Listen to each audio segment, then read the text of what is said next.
The bride at this wedding was the daughter of the County of Sillin. The women were whispering. One of them heard that the bride was the daughter of Count Sillin and the late Countess. This year, Ravenya Sillin turned 16. This is exactly the age when girls dream of getting married, which is what made the situation even more remarkable. But people did not understand how Ravenya could marry a child who was only 8 years old. There was a big age difference between them, so this marriage was compared to an unwanted one. Everyone was wondering what the reason for this marriage was. Ravenya was young and pragmatic, and she received a considerable sum for this marriage. But still, many did not understand why the Duchess of Boldvan would choose the Earl's daughter from all the candidates. One woman heard that there was a close relationship between the Duchess and the late Countess. Adopting the daughter of a dear friend into the family was a decision to protect the young Duke. And in the end, it's just a marriage of convenience. At this wedding, the newlyweds were strangers to each other. The bride had not even reached marriageable age, and the groom was only 8 years old. The girl was well aware that people were whispering about a marriage concluded only for the sake of wealth. It seemed to her that the groom himself did not want this wedding. And yet, despite his age, the groom, Henry, promised Ravenya to take responsibility and make her happy. Henry seemed very sweet to Riven when he made this promise to her. He also seemed very reliable for such a young groom. Rivenier then also promised Henry that she would make him happy, but Rivenier could not keep her promise. Henry wrote her a letter about how he had become the best student at the academy and asked her to come to the graduation ceremony. Rivenier was supposed to come and congratulate her husband, but she was unable to do so.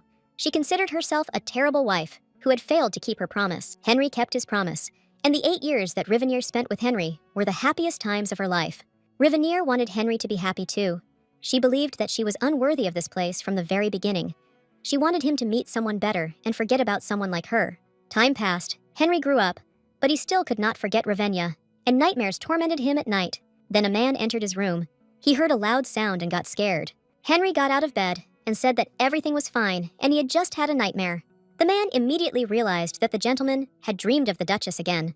The man offered to bring Henry a cup of warm tea, but he refused, as it wouldn't make him feel any better.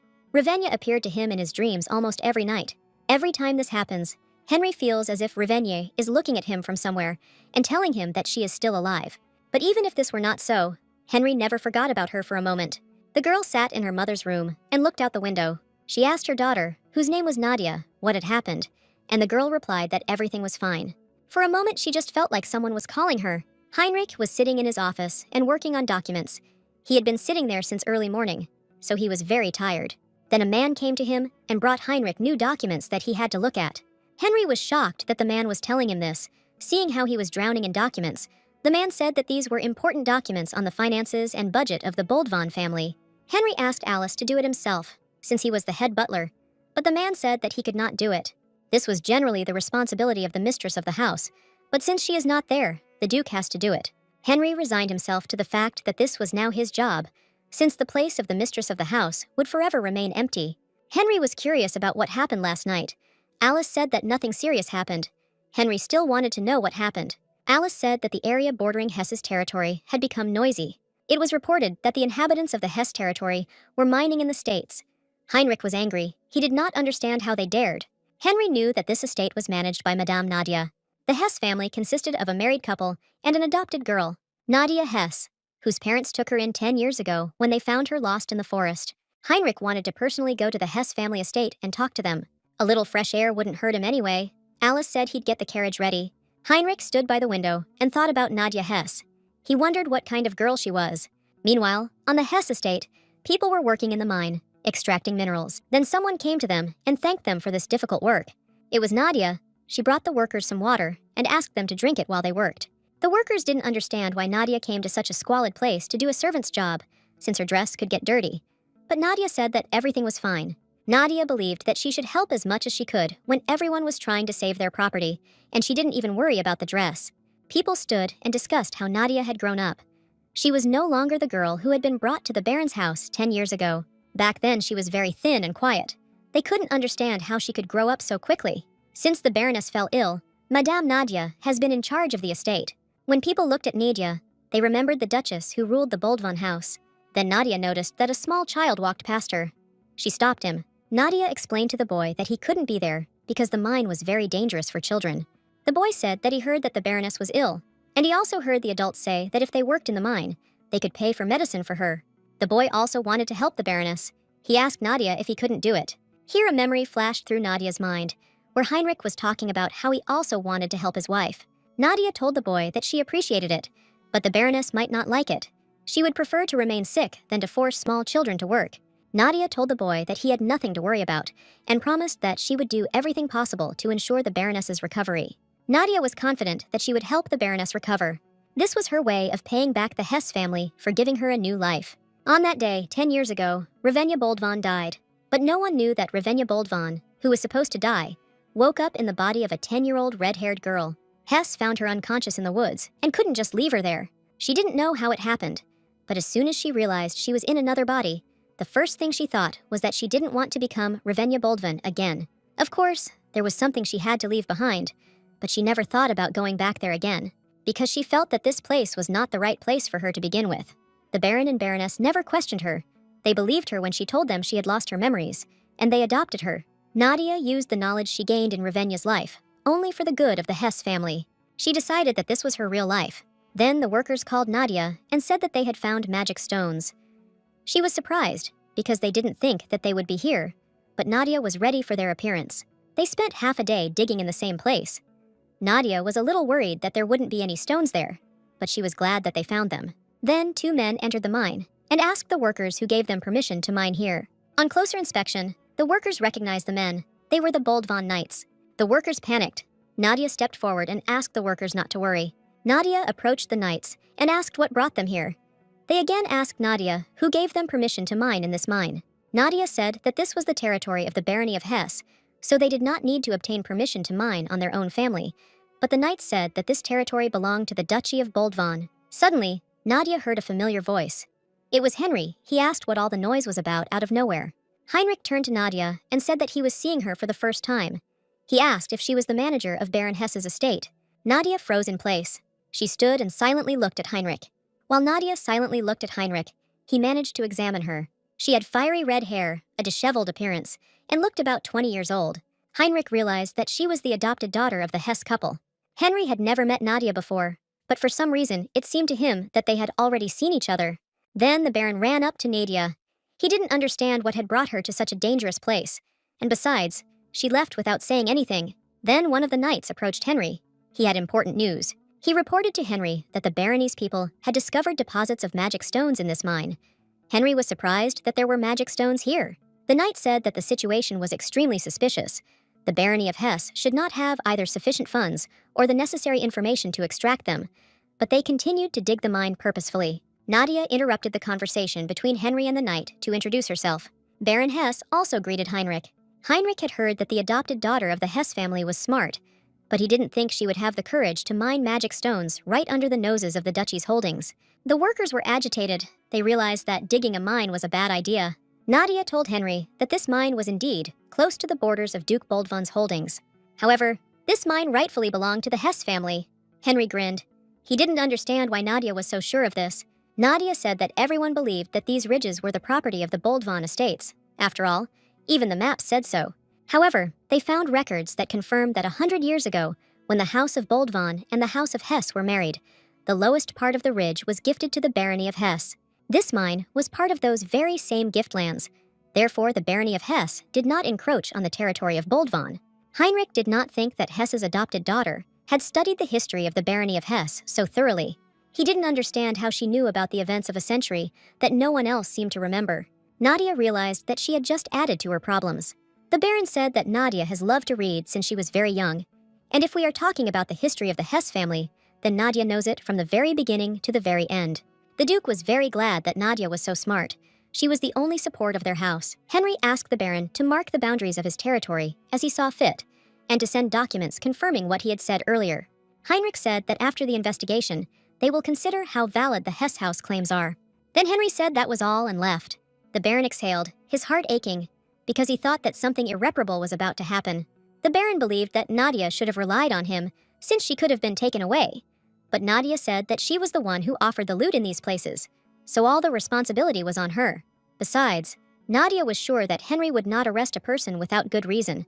The Baron reminded her that there were rumors that the Duke was a merciless monster, but Nadia said that this was not true.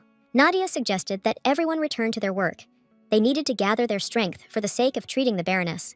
The Baron also decided to take one look at this magic stone. Nadia was glad that Heinrich managed to grow up to be a wonderful person.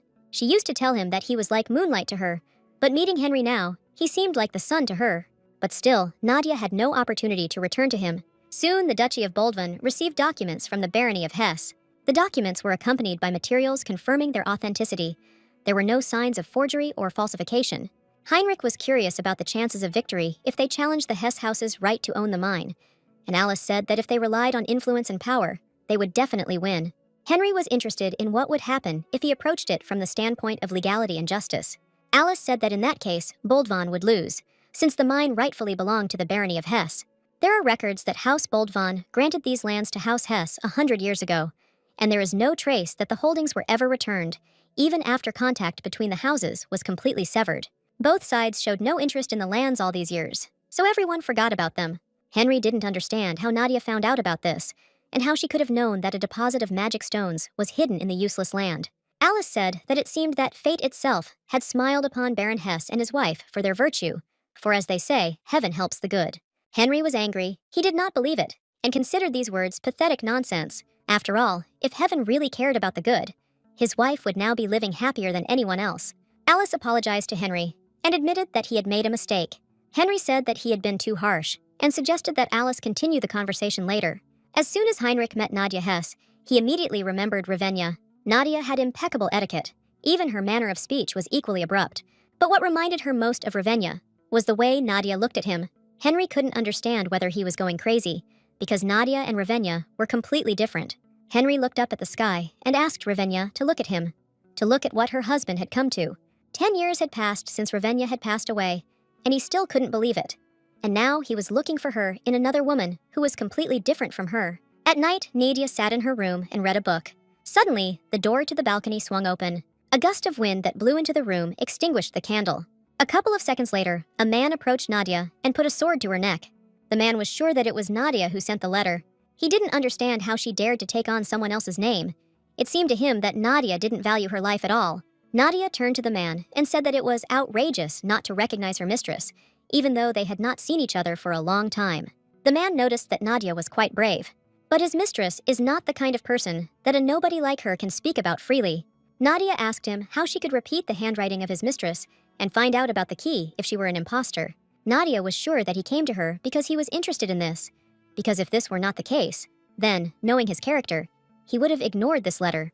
The man was Conrad, known in society as Viscount Odelli, a slave sold at the age of 5 to a gambling house to pay his father's debts. He joined the gaming table with nothing in an attempt to save his youngest, and nearly lost an eye. It was Ravenna who saved him then and gave him life. Conrad couldn't believe it, because his mistress had died 10 years ago. He had personally seen her body. Nadia didn't understand whether he still didn't believe her, so she offered to tell him more information. When Conrad was stuck in the gambling house, Ravenna asked him why he was in such a dirty place. Was he kidnapped, or was this just his moment of weakness? Or perhaps he was desperately fighting for his life, his puny life, like an insect. The one who took that worthless life was his mistress, Lady Ravenna.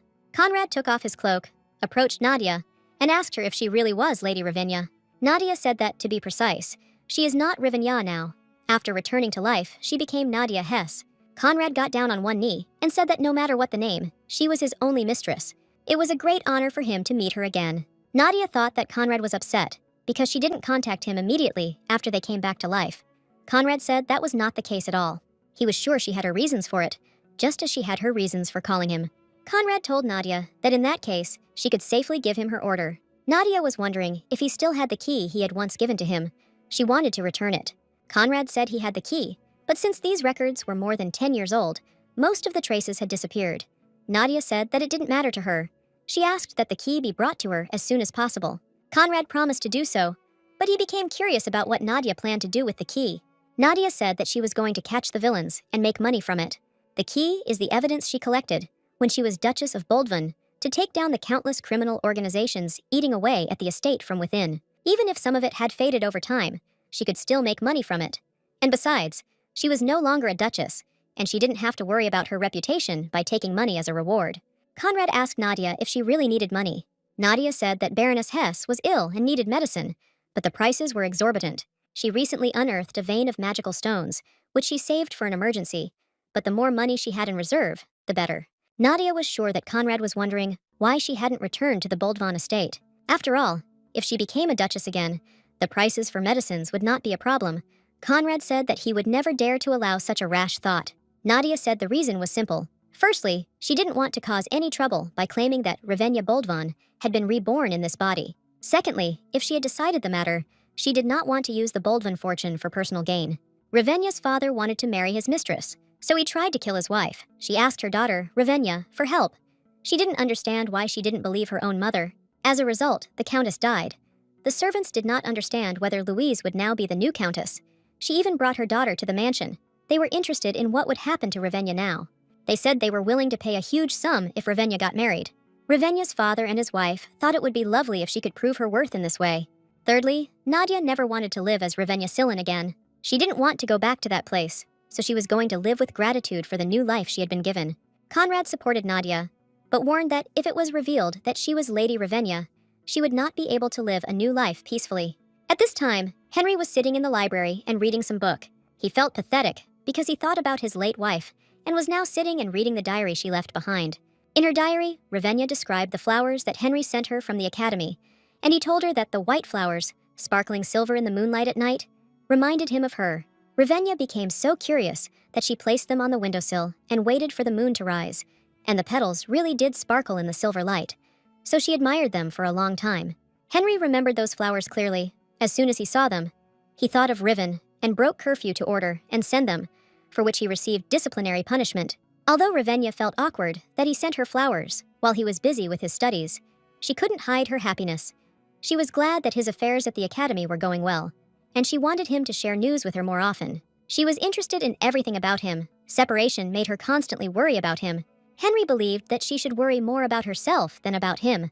Then suddenly, some piece of paper fell out of the diary. It was a map on which Ravenya had indicated a certain place while she was alive. Ravenya was more meticulous than anyone when it came to property matters, so Henry was not surprised. Here, Henry carefully examined the map and noticed one marked place that was familiar to him. This was the same Baron Hess mine that they had recently found. Henry, judging by the mark on the map, realized that Ravenya knew that there were deposits of magic stones there, and Nadia Hess knew about this. The more Heinrich thought about it, the more strange it all seemed to him. After all, Nadia knew too much. No one had been interested in those events of 100 years ago for a long time, and that look in her eyes haunted him. Henry didn't understand if this was really just a coincidence. Heinrich decided that perhaps Nadia Hess knew something related to Ravenya. Henry decided that he needed to see for himself. It was late at night. Nadia was already asleep. She had a dream in which she was still little in Ravenya's body. There she was, walking with her mother. Ravenya brought her mother the flowers she had picked. The mother accepted the flowers and thanked her daughter. She thought they were very beautiful. She hugged Ravenya and told her that she loved her very much. Ravenya loved her mother more than anyone else.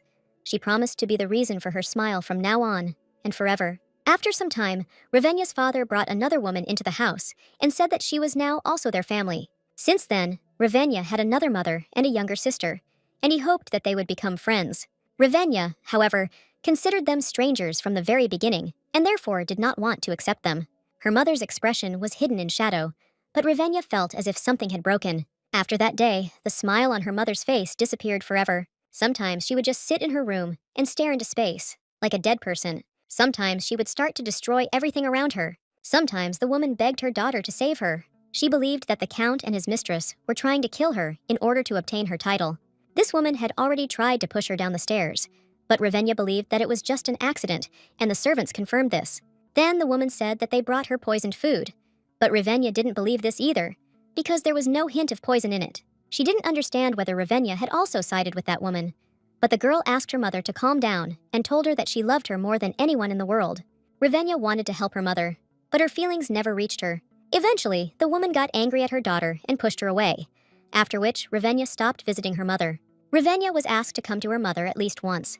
Her condition was worsening every day, and before it was too late, Ravenya needed to see her one last time. Ravenya could no longer tolerate her mother's hysterics. She remembered all this and cried even harder. The man apologized to Ravenya for disturbing her and left her alone. The woman didn't even get out of bed. Before her death, she kept waiting and calling for her beloved daughter. But Ravenya never came to her, so the woman died all alone. Ravenya was sad at the funeral, but she knew she couldn't help her mother. Her mother's death was so hard for her, as if she herself were dying. But at the same time, she felt relief, because now she was free. Ravenya's younger sister pointed her finger at her and called the girl a monster. One night, Ravenya couldn't sleep, so she went out into the corridor. She wanted to go and get some fresh air. And as she passed the room, she heard a conversation. Her father's mistress was glad that Ravenya's mother had finally died, and they had to spend a lot of money bribing servants and buying poison. But they had no other choice, because she was a noblewoman by birth, and if they did so, they could be caught. But everything went according to plan. Now they could drink and have fun, forgetting all the difficulties. After all, this woman was now the new countess. Ravenya overheard this entire conversation and was shocked by what she heard. Then, for the first time, Ravenya heard a voice in her head, telling her that her mother was right. She told her daughter that they wanted to kill her and begged her to save her. But Ravenya didn't believe her, and if she loved her mother, she would not have left her alone. But in the end, her own daughter's indifference killed her. And even at the coffin of her mother, Ravenya did not shed a single tear. After all, she really was a real monster. Nadia woke up abruptly because of this nightmare. She sat down and tried to calm herself down, because everything was fine. But the voice in her head again told the girl that it was her fault. Nadia didn't think so, because she hadn't been Ravenya for a long time. The next morning, Nadia brought her adoptive mother some medicine and asked her how she slept. The Baroness said that everything was fine. She thought that Nadia should have asked the servants about it and not taken care of her herself from the very morning. Nadia said that she wanted to do it herself, especially since they had not spoken for a long time. The Baroness's health improved significantly thanks to regular intake of the medicine. The woman wanted to get well soon and begin her duties. She understood that it was difficult for Nadia because she was at the age when she should be enjoying her youth, like other ladies. The Baroness also believed that it was time for them to start looking for a marriage partner for her. The Baroness was curious whether Nadia had anyone in mind, and she promised to support her choice, despite her chosen one's origins. Nadia, however, said that she had no one in mind. Nadia thought about who she would agree to marry, and the only person who came to her mind was Heinrich. Nadia never expected that they would meet him exactly like this. Henry had grown a lot and become stronger, and it seemed to Nadia that those boyish notes had disappeared from his head. The Baroness told Nadia that it was wonderful to see her working hard for her family and estate. But still, the Baroness wanted to see a smile on her daughter's face. Nadia did not expect to hear such words from the Baroness. The Baroness greatly appreciated what Nadia was doing as the future heir to the House of Hesse, but she did not want Nadia to torment herself. Nadia was treasured not only by her adoptive parents, but also by the people of the Hesse estate. Nadia remembered words from her past life. She was constantly told that she was a terrible daughter. Nadia realized that, as she thought, her place was definitely here. Nadia, going down to the first floor, heard a noise in the corridor and decided to check what had happened. There stood a young girl with long pink hair at the door. The girl noticed Nadia and said hello to her. The girl's name was Vivian. She came to serve Nadia. She asked Nadia to take care of her. The Baron did not understand what this girl was talking about. He told Nadia that she appeared suddenly and began to claim that she would be Nadia's servant. Vivian intervened in the conversation and said that she had not appeared out of the blue. The girl said that she came to this estate on the orders of her master, because Lady Nadia was Viscount Odeli's benefactress. The Baron still didn't understand anything. Vivian told him that not long ago, Viscount Odeli was driving past the Hesse estate and an accident happened with his carriage. But Lady Nadia, who was nearby, rushed to his aid. And only thanks to this, Viscount Odeli did not receive serious injuries. In gratitude, the Viscount sent Nadia Vivian to take care of his benefactress. Vivian turned to Nadia and asked if she remembered this. Nadia smiled and said that, of course, she remembered. Nadia was surprised that despite the state of affairs, the Viscount sent them his maid. Nadia thought it would be impolite of them to refuse Vivian. Nadia decided to let Vivian stay by her side. Nadia decided to start by telling Vivian about her responsibilities. She needed to explain everything well so that she wouldn't create problems in the house. The Baron was shocked. He asked the servant if this had happened to him. He replied that he didn't think that was exactly how it had happened, but it had been Nadia's decision, so he thought everything was fine. Vivian and Nadia entered the room. Vivian wondered if she looked natural from the outside. Nadia said that it was not bad. She explained a couple of nuances to Vivian. She was not allowed to grab her mistress by the hand. This is unacceptable for servants. Nadia also asked Vivian to call her simply mistress, even if they were alone. Vivian understood everything. Nadia was glad that Conrad sent such a smart child to her. Vivian told Nadia that their Viscount Odeli would do anything if it concerned the lady. As Nadia thought, Conrad sent her his most capable subordinate. Nadia was interested in what Vivian was good at. She wanted to find out so that she could use her abilities for their intended purpose. Vivian suddenly said that she specializes in murder. Nadia, hearing this, was confused. She didn't know what to answer. Nadia was shocked that Conrad sent her a killer as an assistant. Vivian said that the boss also entrusted her with protecting the mistress.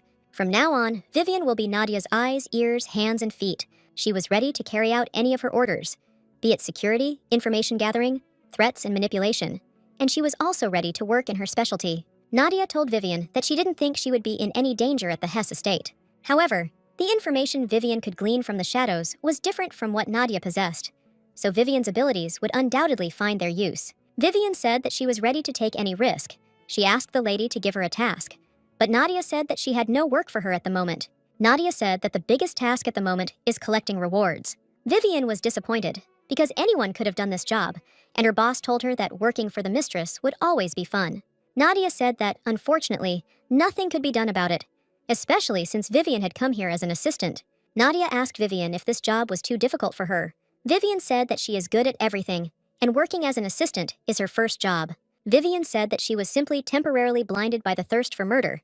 She promised to become the kind of assistant who would stay with her mistress for life. Vivian asked what she should do first, clean the room or do the laundry, but Nadia said that was the maid's job.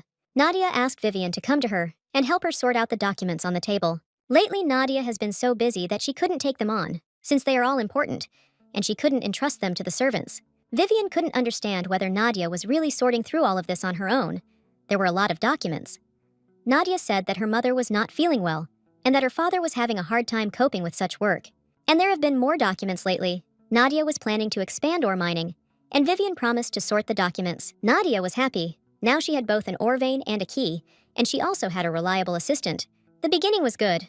Nadia hoped that everything would continue smoothly. Here, Vivian found an invitation among the documents and asked Nadia if she had opened it. Nadia heard about this invitation for the first time. She didn't even know what it was. Vivian told Nadia that the invitation was sent from the Boldvan house. It was an invitation to the Boldvan garden. They wanted to welcome spring with their neighbors. Nadia noticed that this handwriting did not belong to Henry. The letter was written by the Duchess of Boldvan herself. After the Duchess recovered her health, she began to frequently hold receptions in the garden. Nadia was curious about how the Duchess was doing, but she had no intention of accepting the invitation. Although the Duchess's garden and her warm smile still warmed her soul, the girl decided to put an end to Revenia Boldvan. Vivian was upset, because the Boldvan family rarely hosted receptions and generally did not participate in social life. She had already thought that she would be able to see Henry. Nadia didn't know that the Boldvans didn't go out into high society. Vivian said that if this was not a reception to which the Duke had been invited by the Emperor, he would never show up, and Boldvan himself did not host receptions. Vivian said the Boldvans had been living like this for about 10 years, probably ever since Lady Revenia left this world. Nadia didn't understand whether Henry had been alone all these years. He always told her that he dreamed of creating a happy family.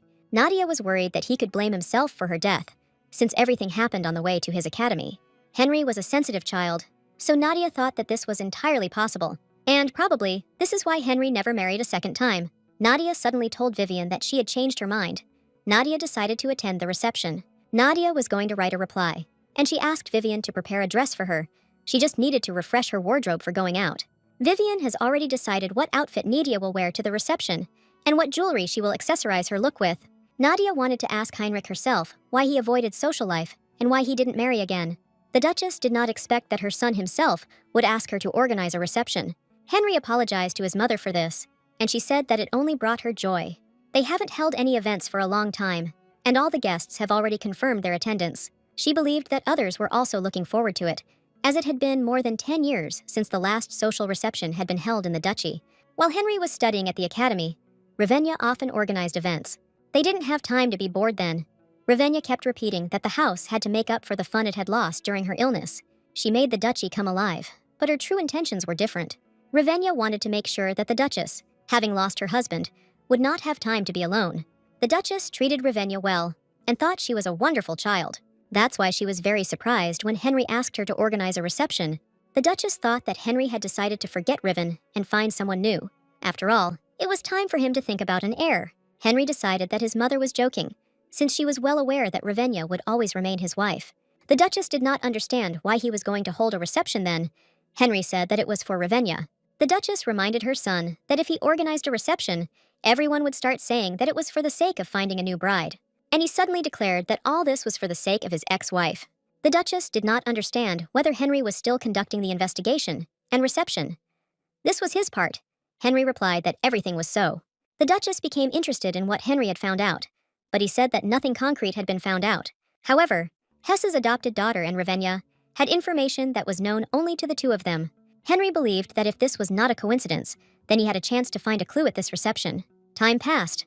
The day of the Boldvan reception arrived. The guests were already there. Vivian sewed the dress for Nadia herself.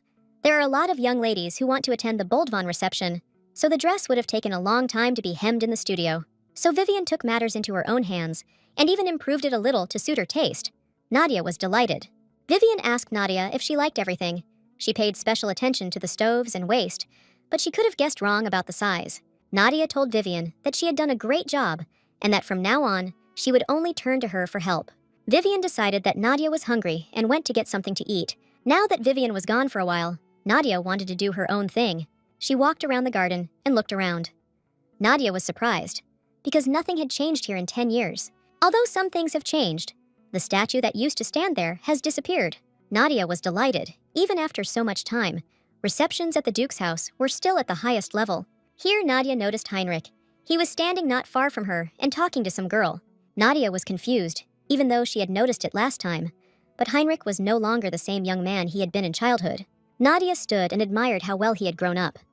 Heinrich felt someone's gaze on him and turned towards Nadia. Nadia introduced herself to Heinrich and thanked him for inviting her. Heinrich asked Nadia if she liked the reception. She replied that she had been to many receptions, but this was the best one she had ever attended. Nadia thought that Heinrich often attended such events, but Heinrich said that this was not true. Nadia asked him why. Because he needs to go out in society to meet good people. She understood that it would be difficult for him to spend his time on this, but still, for their home, it was boring to do.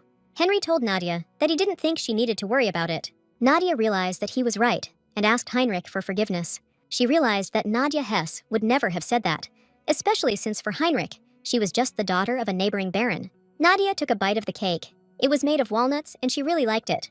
Genrich remarked that she liked the cake.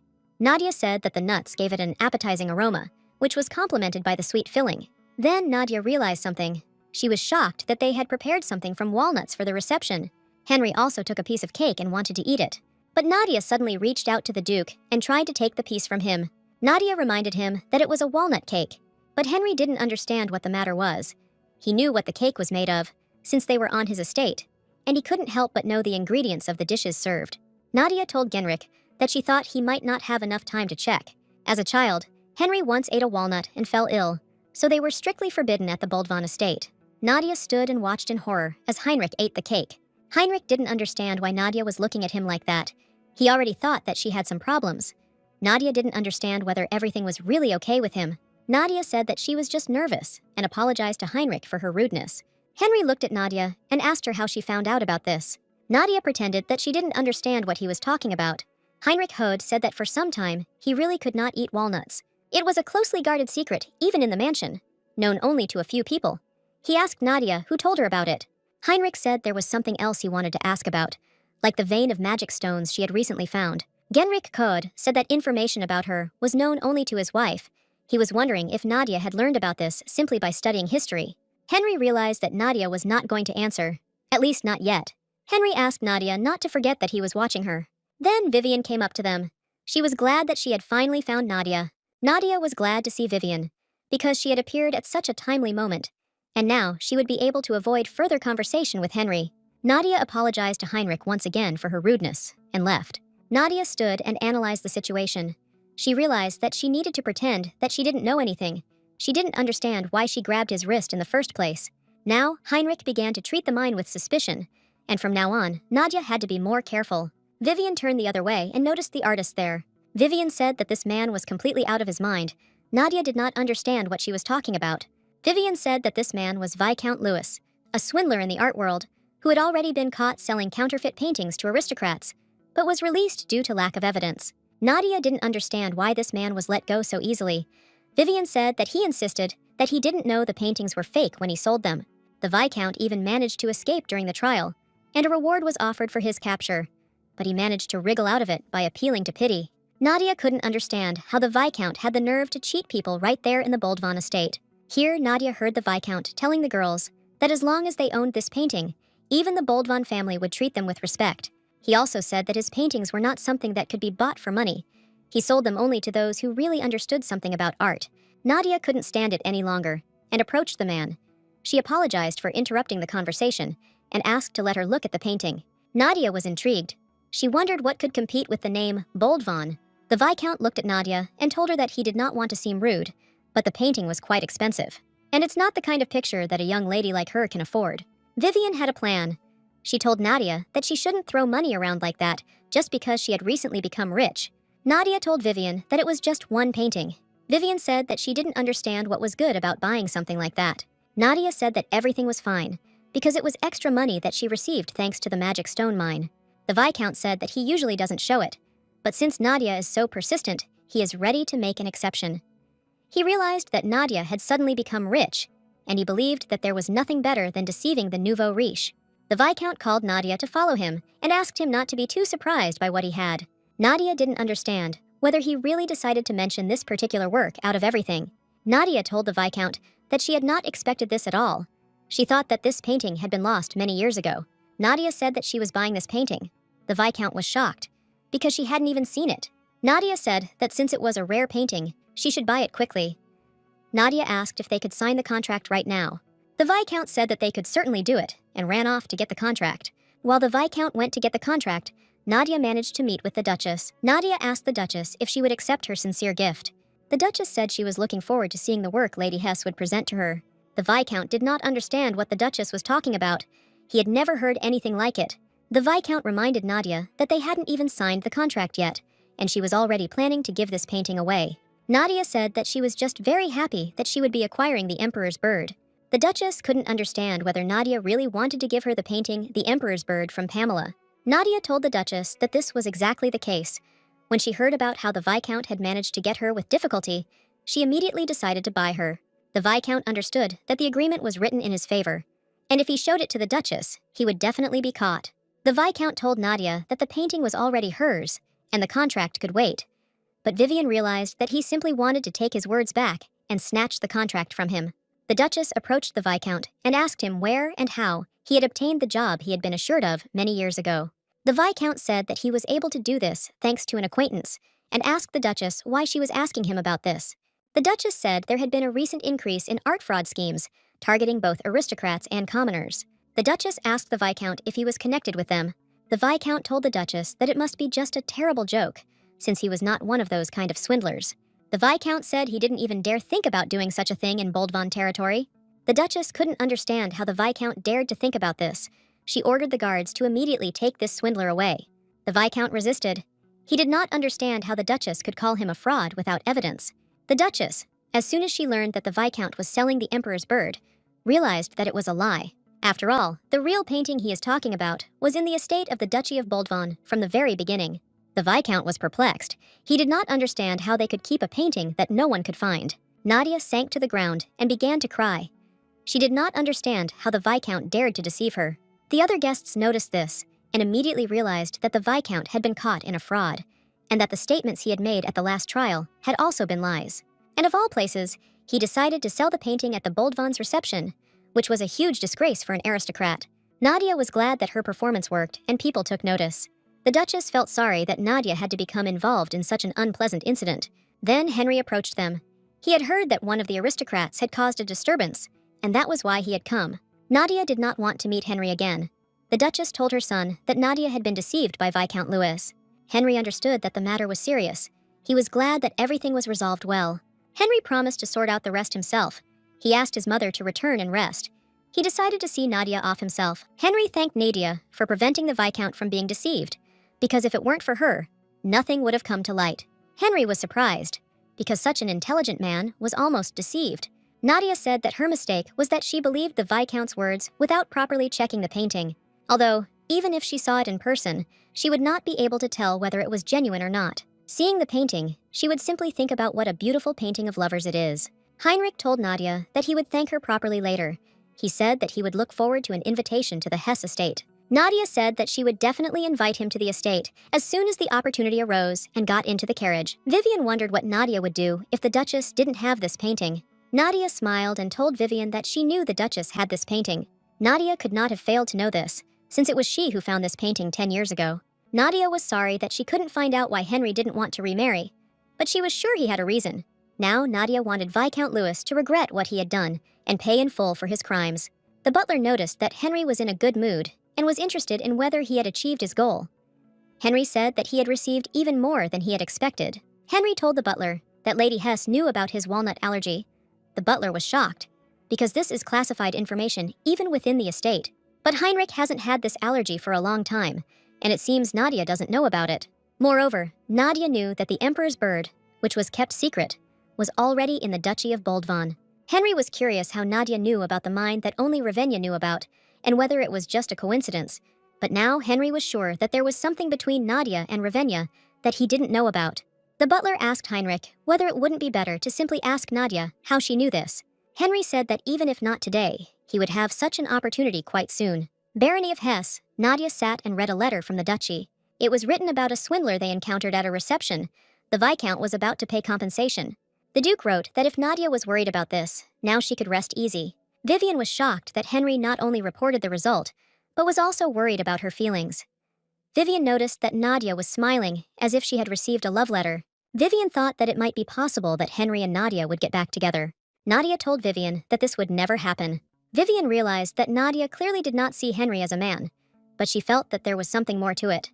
The next day, Nadia came to the mine. After the mine, Nadia was going to go to the market to sell some of the magic stones she had mined. Nadia asked her father what if she used the money to buy lamps with a magic stone and put them in the mine to make working safer. The Baron thought it was a great idea, and Nadia also told her father that now that there would be more opportunities to interact with other territories, he needed to think about his reputation. The Duke was at a loss when they suddenly came into such a large amount of money, but Nadia was much more reliable to him. He was very glad that she appeared among them. Nadia became wary. In her past life, all she had to do was speak, and her father would look at her with disdain. But the Baron, even though she is not their biological daughter, always respects her words and decisions. Nadia received compensation. They also made money on the magic stones, so this month they could afford to treat their mother. Nadia wanted to continue working so hard that her family would never have problems again. Nadia noticed that someone's carriage was standing in the yard, but they weren't expecting guests today. Nadia noticed that Baron Varden came out of the carriage. He was glad to see Nadia. He never thought that that small and thin girl would grow up so beautiful. The Baron came out and asked Varden what brought him. The Baron called Varden to follow him to have a cup of tea and talk about everything. Nadia was not particularly happy to see Baron Verdun again. Then Vivian came up to her and asked who the man was. Nadia said that it was Baron Verdun. Her father considered him an old friend. Although Verdun himself does not share this opinion, he came to them only when he needed money and asked them to invest in his business. And Baron Hesse was so kind-hearted that he could not refuse, and therefore, they lost quite large sums. Vivian was angry with Baron Verdun. She was ready to kick him out right now. Nadia said that they couldn't do that, because it would have a bad effect on their reputation, and their father's pride would be hurt.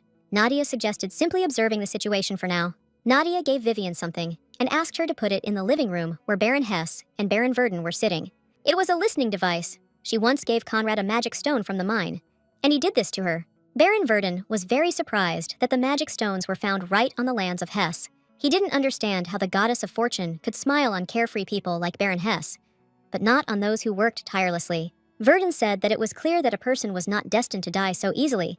Baron Hesse did not understand what he was talking about.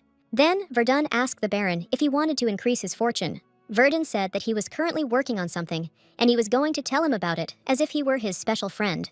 In the distant northern region, if you go deep into the mountains there, you can find a fruit that, despite the terrible winds and cold, grows and bears fruit. It was a rare plant that grows only in the mountains, and they said it was a panacea for all diseases. Verdun told Hesse that if he could get this plant, it could help the Baroness. The Baron did not understand whether if he got this fruit, his wife's suffering would stop. At this time, Nadia was sitting in the room and eavesdropping on the conversation.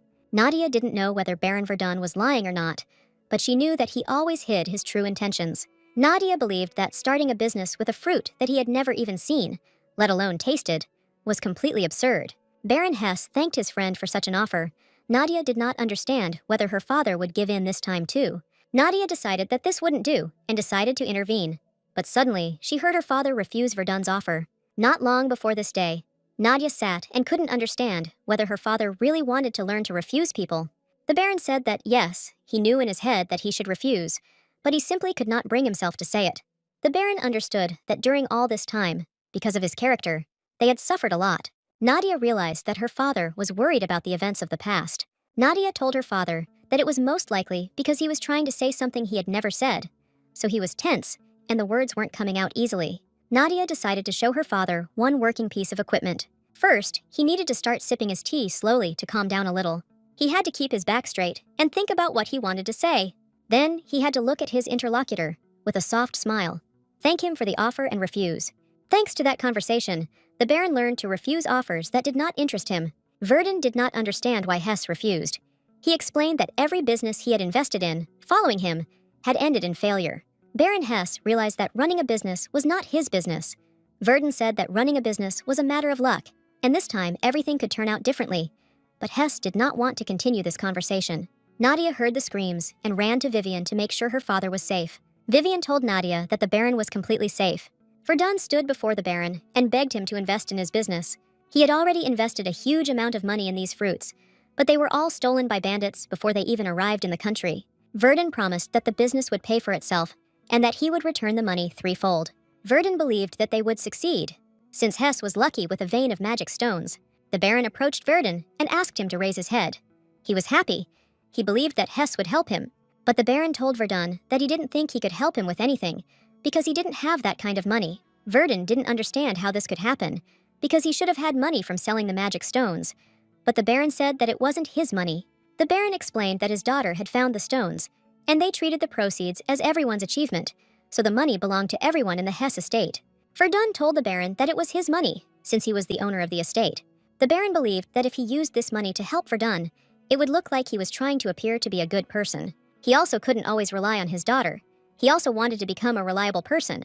Verdun did not understand whether the opinion of his daughter was more important to the Baron than his old friend. Verdun could not understand this, especially since Nadia was not his own child.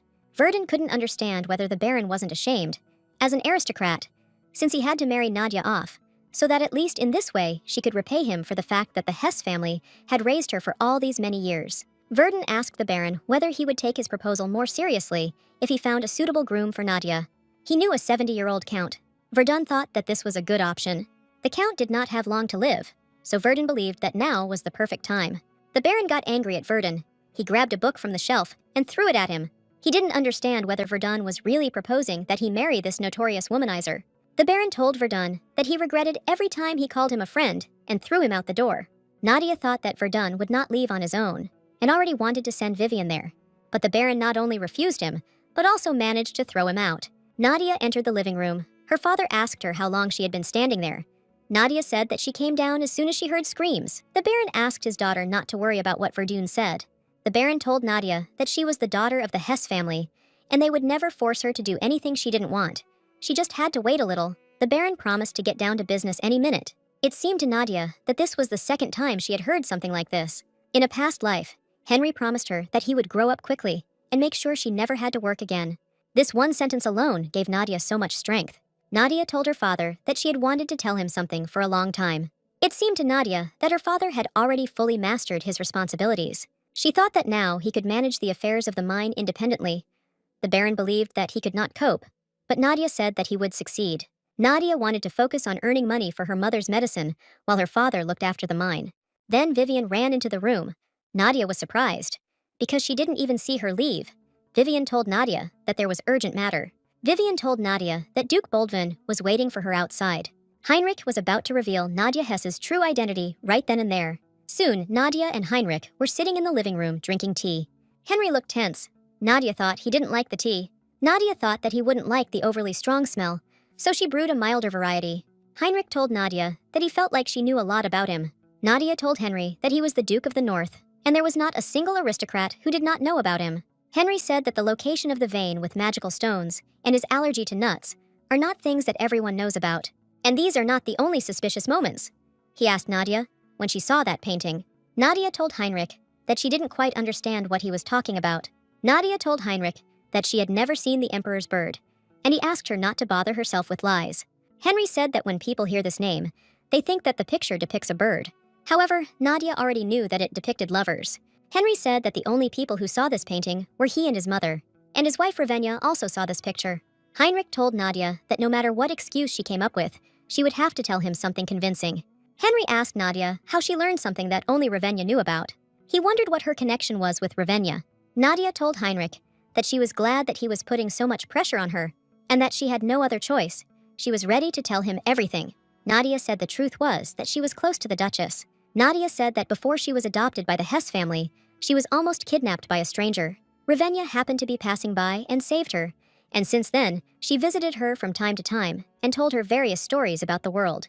Nadia said that then Ravenna suddenly stopped communicating and visiting her, and when Nadia tracked her down, she learned of her death too late. Nadia apologized to the Duke for offending him. She said that it was out of pure motives, because she just wanted to help. Henry relaxed and said that Ravenna really did love to tell stories. Henry said he now understood the big picture. But from now on, Henry asked Nadia to stop following in his wife's footsteps and imitate her. After all, Ravenna is not the kind of person Nadia could become by simply copying him. At this point, Henry finished his conversation and was about to leave. Nadia sat and nothing had happened. 10 years had already passed, and he still remembered her in the past with such pain and sadness in his eyes. Nadia suddenly told Henry that the Duchess had died through no fault of his own. Henry stopped and asked Nadia to repeat what she had just said. Nadia said it was just an accident that no one foresaw. Nadia asked Heinrich to leave everything in the past and live in the present, looking to the future. Nadia told Henry that no one had the right to blame him for this, and the Duchess herself would certainly like to see him happy. Henry put a sword to Nadia and said that she knew nothing and did not dare to speak like that. Heinrich told Nadia that she had become so immersed in the role of his wife that she had begun to treat him like her. Henry said that no one could ever take Ravenna's place. Henry approached the door and asked Nadia not to cross the line again. Finally, Nadia told Heinrich that she didn't want him to be hurt again. Henry was surprised that he continued to see Ravenna in this woman.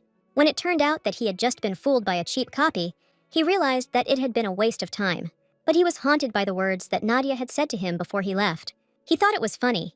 He didn't understand whether those words really comforted him. Nadia told Conrad that Heinrich came to see her, and his actions and facial expression made her remember again that day she tried to leave in the past. Nadia wanted to know about that incident with the carriage. She was sure that it was not just an accident. Conrad told Nadia that she was very perceptive. Nadia was sure that Conrad had already conducted an investigation. She asked him to tell her everything. Conrad said that 2 different types of soil were found on the wheels of the carriage, one of which was unnaturally liquid, different from the road, as if someone had left it there on purpose, and the wheel itself was a little loose. All this was too much to be considered a simple coincidence. Nadia realized that she had died according to someone's plan. Nadia understood that if this was done intentionally, then the target was not Ravenna, and the role of the Duchess of Boldvan, which is why she was eliminated. Nadia knew that if there was anyone for whom the Duchess was like a beam in the eye, it was Count Crimson. The Crimson family held lands to the southwest of the Duchy of Boldvan, and had long been loyal vassals of Boldvan, their connections even close enough to warrant marriage. If it weren't for Ravenna, Henry would certainly have become engaged to Count Crimson's daughter when he grew up. Conrad said that it was quite possible, since they had recently raised the issue of marriage between their families again. Nadia asked Conrad to begin an investigation into Count Crimson. Nadia didn't understand whether she would be able to ease her feeling of guilt if she found the culprit. Nadia asked Henry to wait a little longer. She couldn't be with him again as Ravenna, but she could protect his happiness from the side until the very end. In the morning, Nadia was sitting in her office and working on paperwork. Suddenly, she heard a noise outside and became curious about what was going on there. She looked out the window and asked what they were doing. The man said that the residents of the estate had banded together and saved up some money, and now they were going to furnish her new office. Nadia was confused. The man said that they would make her office magnificent, so she needed to be patient a little. Here, Nadia was told that the inhabitants of the estate were wonderful people. They wanted to give Nadia a small gift, so in the morning they all gathered together. It was the Baroness. Nadia didn't understand whether she could really go out like this already. The woman said that there would be no harm from a short walk. Besides, thanks to the medicine that Nadia gave her, she felt much better. The Baroness told Nadia that in addition, she needed to talk to her about something. The Baroness asked Nadia what she thought about trying to make her debut in high society this year. Nadia was surprised. The Baroness told Nadia that thanks to her, their estates earned enough money. So this is the first thing the Baroness thought about. Once a year, the imperial family holds a ball where all the young ladies gather to make their debut. As a rule, the debutantes are no more than 20 years old. Nadia reminded the Baroness that she was already 20 and had absolutely no interest in social life. The Baroness said that this had nothing to do with it. The Baroness said that her family's fortunes were poor, so she was only able to make her debut at the age of 21. The slightly younger girls looked down on her and called her a poor woman without honor or even youth.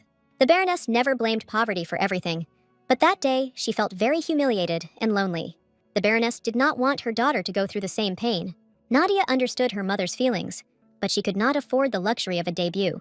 Nadia believed that now that their income had increased, they needed to expand their business and find more deposits, build new roads, and create recreation areas. The Baroness looked at Nadia and asked her to put her work aside for at least a little while. The Baroness told Nadia that the Hesse estate was not something she should take care of alone. From now on, Nadia could trust her father a little more. The man who was afraid of his work now enjoyed it and became much more reliable. The Baroness believed that Nadia had already fully fulfilled her role, and now it was the turn of the people of the estate. The Baroness told her daughter that she could not bear all the responsibility herself. Then someone came into the room and told Nadia that she was the daughter of a baron, and it would be great to attend a debutante ball, and at 20 years old, it was the perfect time to do it. He asked her not to worry about the mines, because as soon as the new workers arrived, they would teach them everything. Vivian told Nadia that everything was actually going perfectly. The boss had just contacted her, and most likely, the daughter of Count Crimson will also be present at the ball. Nadia realized that Vivian was talking about the lady with whom Henry's marriage was discussed. Nadia agreed to attend the debutante ball, but in that case, she would have to stay in the capital for some time. She asked to contact her immediately if something happened, and she would return immediately. Before leaving, the Baron approached his daughter and asked her if it was really okay for just the two of them to travel so far. He asked her to take more assistants with her, but Nadia said that Vivian alone would be enough for her. Then another carriage drove up to the estate, and Viscount Odeli got out of it, Conrad under cover. Nadia told her father that since they would be going with Viscount Odeli, he had nothing to worry about. The Viscount promised the Baron to be responsible for Nadia's safety until they reached the capital. Approaching the carriage, Nadia noticed the light that was falling from the horses.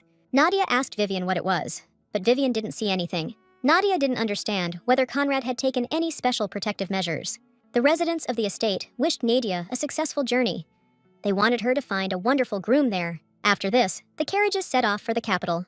Nadia told Conrad that Vivian had told her that Count Crimson's daughter would also be attending the debutante ball. Nadia asked Conrad if the Count himself would arrive in the capital.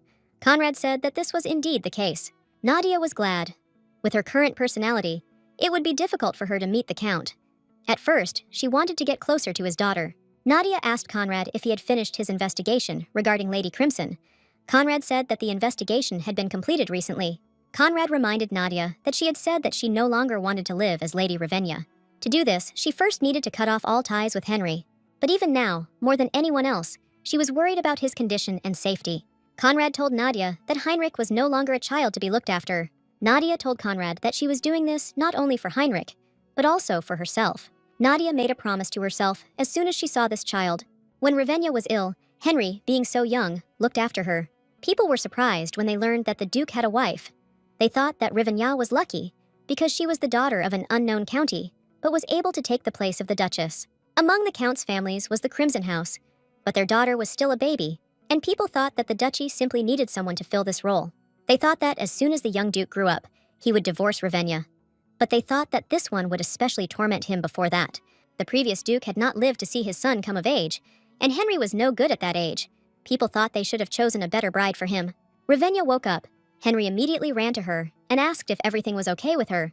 Ravenna asked the Duke where she was. Henry said that she was in his bedroom. He asked Ravenna to stay in bed. She couldn't get up yet. She had passed out from exhaustion. Henry told Ravenna that she needed to rest now. Ravenna looked at Henry and asked him not to behave like that again. She explained that even if they were husband and wife, they couldn't appear to be close in public. After all, someone might think that she was running the duchy instead of him, and then people would start looking down on Henry. They might start calling him a useless duke hiding behind his wife's skirt. Henry said that he believed that if a wife was sick, then the husband should be there. He believed that this was the essence of marriage. Ravenna told Henry that to maintain his authority, they needed to keep their distance. After this, Ravenna headed to her room. Henry did not stop Ravenna, he only wished her good night. When she left, he was saddened. He understood that, as a duke, he could not allow himself to be disrespected. But he was sure that one day everyone would recognize the undeniable nature of his authority. He did not understand whether he could then be openly near her. The servants were talking about the fact that the Duke himself was the reason for the disappearance of things from the mansion. The girl did not understand why the Duke did this, but another maid answered her that the reason was quite simple. The young Duke didn't want his mistress to know about this money. Henry never told Ravenna that he needed money. She didn't understand whether he didn't want her to know about it. Ravenna approached the maids and ordered one of them to go and tell the Duke that she was waiting for him on the terrace. Henry came to her Ravenna apologized for having so suddenly torn him away from his work. Henry said that everything was fine, and that finding time for her was his responsibility as a husband. Ravenna asked the Duke if it was possible that he recently suddenly needed a large sum of money. Ravenna said she heard that he had recently sold a few things to make money. Ravenna asked him to tell her the truth. She said that she could help him if he suddenly had little money. Henry was pleased to see how concerned Ravenna was about him. Ravenna said that there was some truth in this, but noticed that his face had turned red and asked if he was ill. Henry said that he was fine and that she shouldn't worry, but it was more important for him to find out where Ravenna heard it. Henry said that the talk about him secretly saving money was just a false rumor. Ravenna did not understand whether Henry had deliberately spread it. Henry said that this was so, since he was still too young. There would be no questions. Ravenna became interested in why he needed this legend. Henry reminded Ravenna that she herself had said that they should not be too close in public, so he wondered who these people might be. Those who could judge his authority outside the estate were certainly receiving information from the inside. That's why Henry told a couple of stories to the most suspicious maids, so that if rumors spread, he could definitely identify their source. Ravenna realized that Henry had planned everything in advance, so that they could separate the people they trusted from those they could not trust. Ravenna told the Duke that she saw that he was planning a purge, but Ravenna didn't understand why it was worth going so far. Henry told Ravenna that he was doing this only for her. He wanted to become a husband she could be proud of. He was ready to stop anyone who would belittle or offend Ravenna. Henry wanted to do everything in his power to ensure that Ravenna no longer had to endure their gazes. Ravenna thanked Henry. She said that she also thought that he had thought everything through very well. However, there were a couple of nuances. Not all the maids would fall for his bait so easily, so it would not be possible to clean out all the traitors. And once the truth is revealed, the rest will be cautious, making it even more difficult to catch them. Ravenna noticed that Henry's face changed. She did not understand whether his words had hurt her. Ravenna said that the traitors, of course, needed to be weeded out, because in the end, it would only improve the situation in the duchy. Ravenna told Henry that he had done well and deserved a reward. Ravenna asked him if there was anything he would like to receive from her. Henry said there was something. He would like Ravenna to teach him to dance. Ravenna was surprised and asked him if she could find out the reason. Henry said that he was still very young, so he would not be able to be with her at the upcoming debut. But he really wanted her to perform her first dance with him. Ravenna fulfilled Henry's wish. His hand was softer and smaller than hers, and he himself felt more like a younger brother than a husband. But still, he was the first one who extended his hand to her with such warmth. And then, for the first time, she decided to build a good relationship with someone. She believed that if they broke up, they could still remain friends. Nadia told Conrad that she couldn't just abandon this child. She promised herself that she would make Henry happy. She asked Conrad if he would help her, and he replied that of course he would. This was just the beginning. Nadia was sure that sooner or later, she would reveal the cause of her death. And then Henry will be able to free himself from the feeling of guilt that has tormented him for so long. The girl stood on the roof of the building and admired how huge and lively the capital was. The girl sat and watched the races. She was wondering which horse would win this time. She thought the Golden Rose would win this time. But her interlocutor, R, said he thought another horse would win this race. Then the girl suggested to the young man that they argue about which of them would be right. Vivian looked at Conrad and asked if this was Uria Crimson. He replied that yes, Uria looked the same as in the portrait they managed to obtain. In life, Uria looked like an energetic young lady. She lived in luxury and gambled, and recently there was a rumor about her affair with a young groom.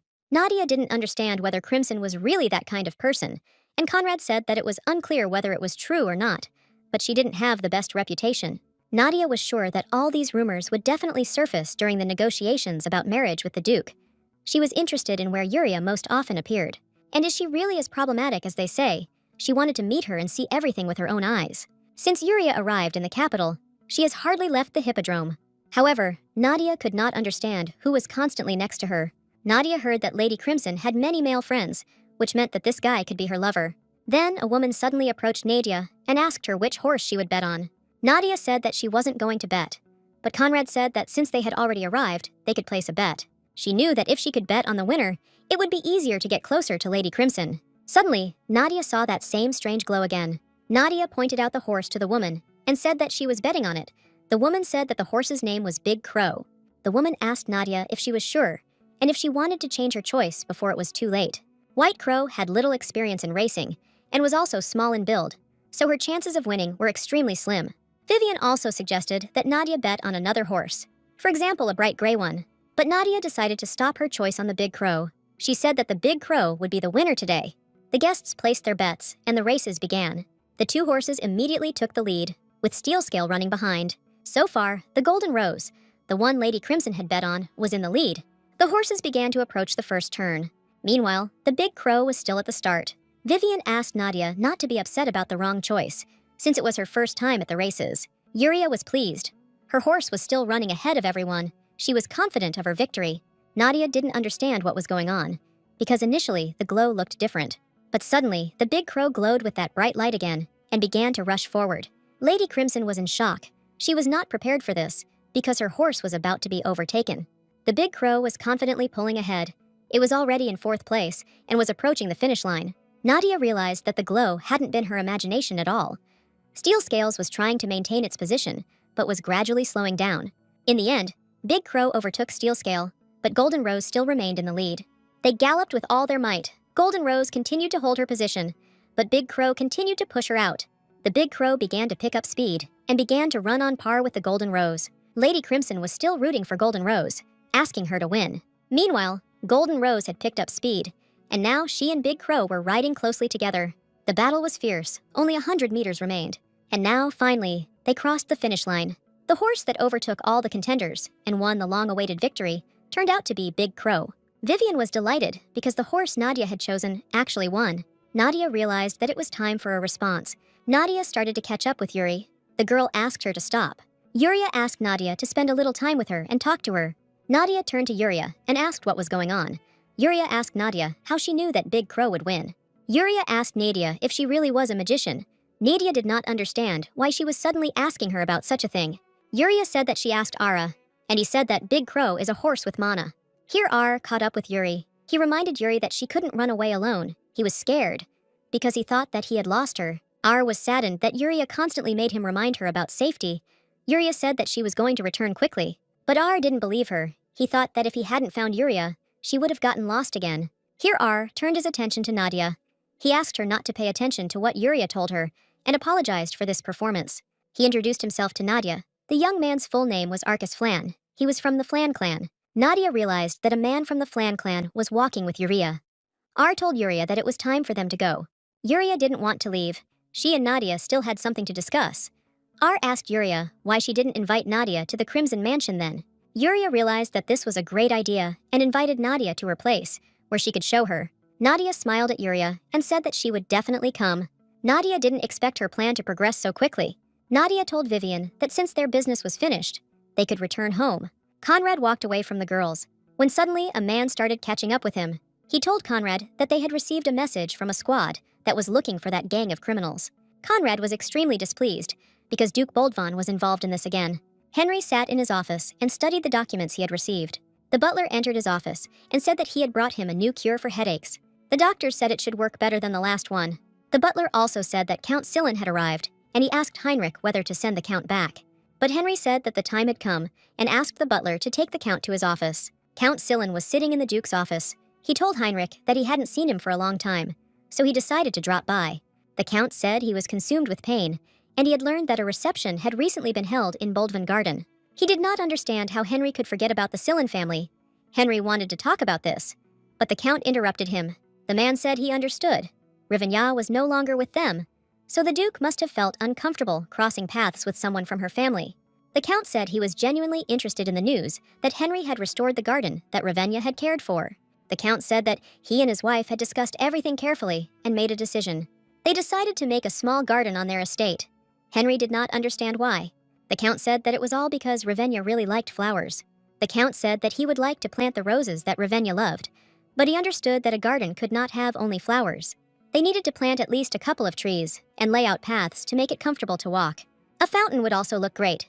And if you drink tea while remembering Rivenya, then you should set up tables. Seelan said that first of all, in order for the garden to be in order, it was necessary to find a gardener. The Count said that now, unfortunately, they did not have enough money to build a garden. The Duke was quite prepared for this, so he was not at all surprised. Henry understood that the Count needed money, but he found it funny that the Count had not allowed the garden to be built while Rivenya was still alive. Then he referred to the high cost, and now that he needed money, he began to mention Rivenya. The Count said that in those days there were circumstances that prevented him from taking proper care of his daughter. The Count began to play on her pity, reminding her that his child had married a young husband and devoted 8 whole years to him. The Count believed that even after Ravenna's death, Henry had no interest in her. Henry could not stand this and asked the butler to allocate funds for the construction of a garden in the county of Sillin. The Count immediately beamed with happiness and began to thank Heinrich. Silenus told Henry that his daughter, being in heaven, would be very grateful to him. At this point, the Count decided to leave, but Henry detained him. There was one thing he wanted to tell him. Henry told the Count that Ravenna loved not roses at all, but gypsophila.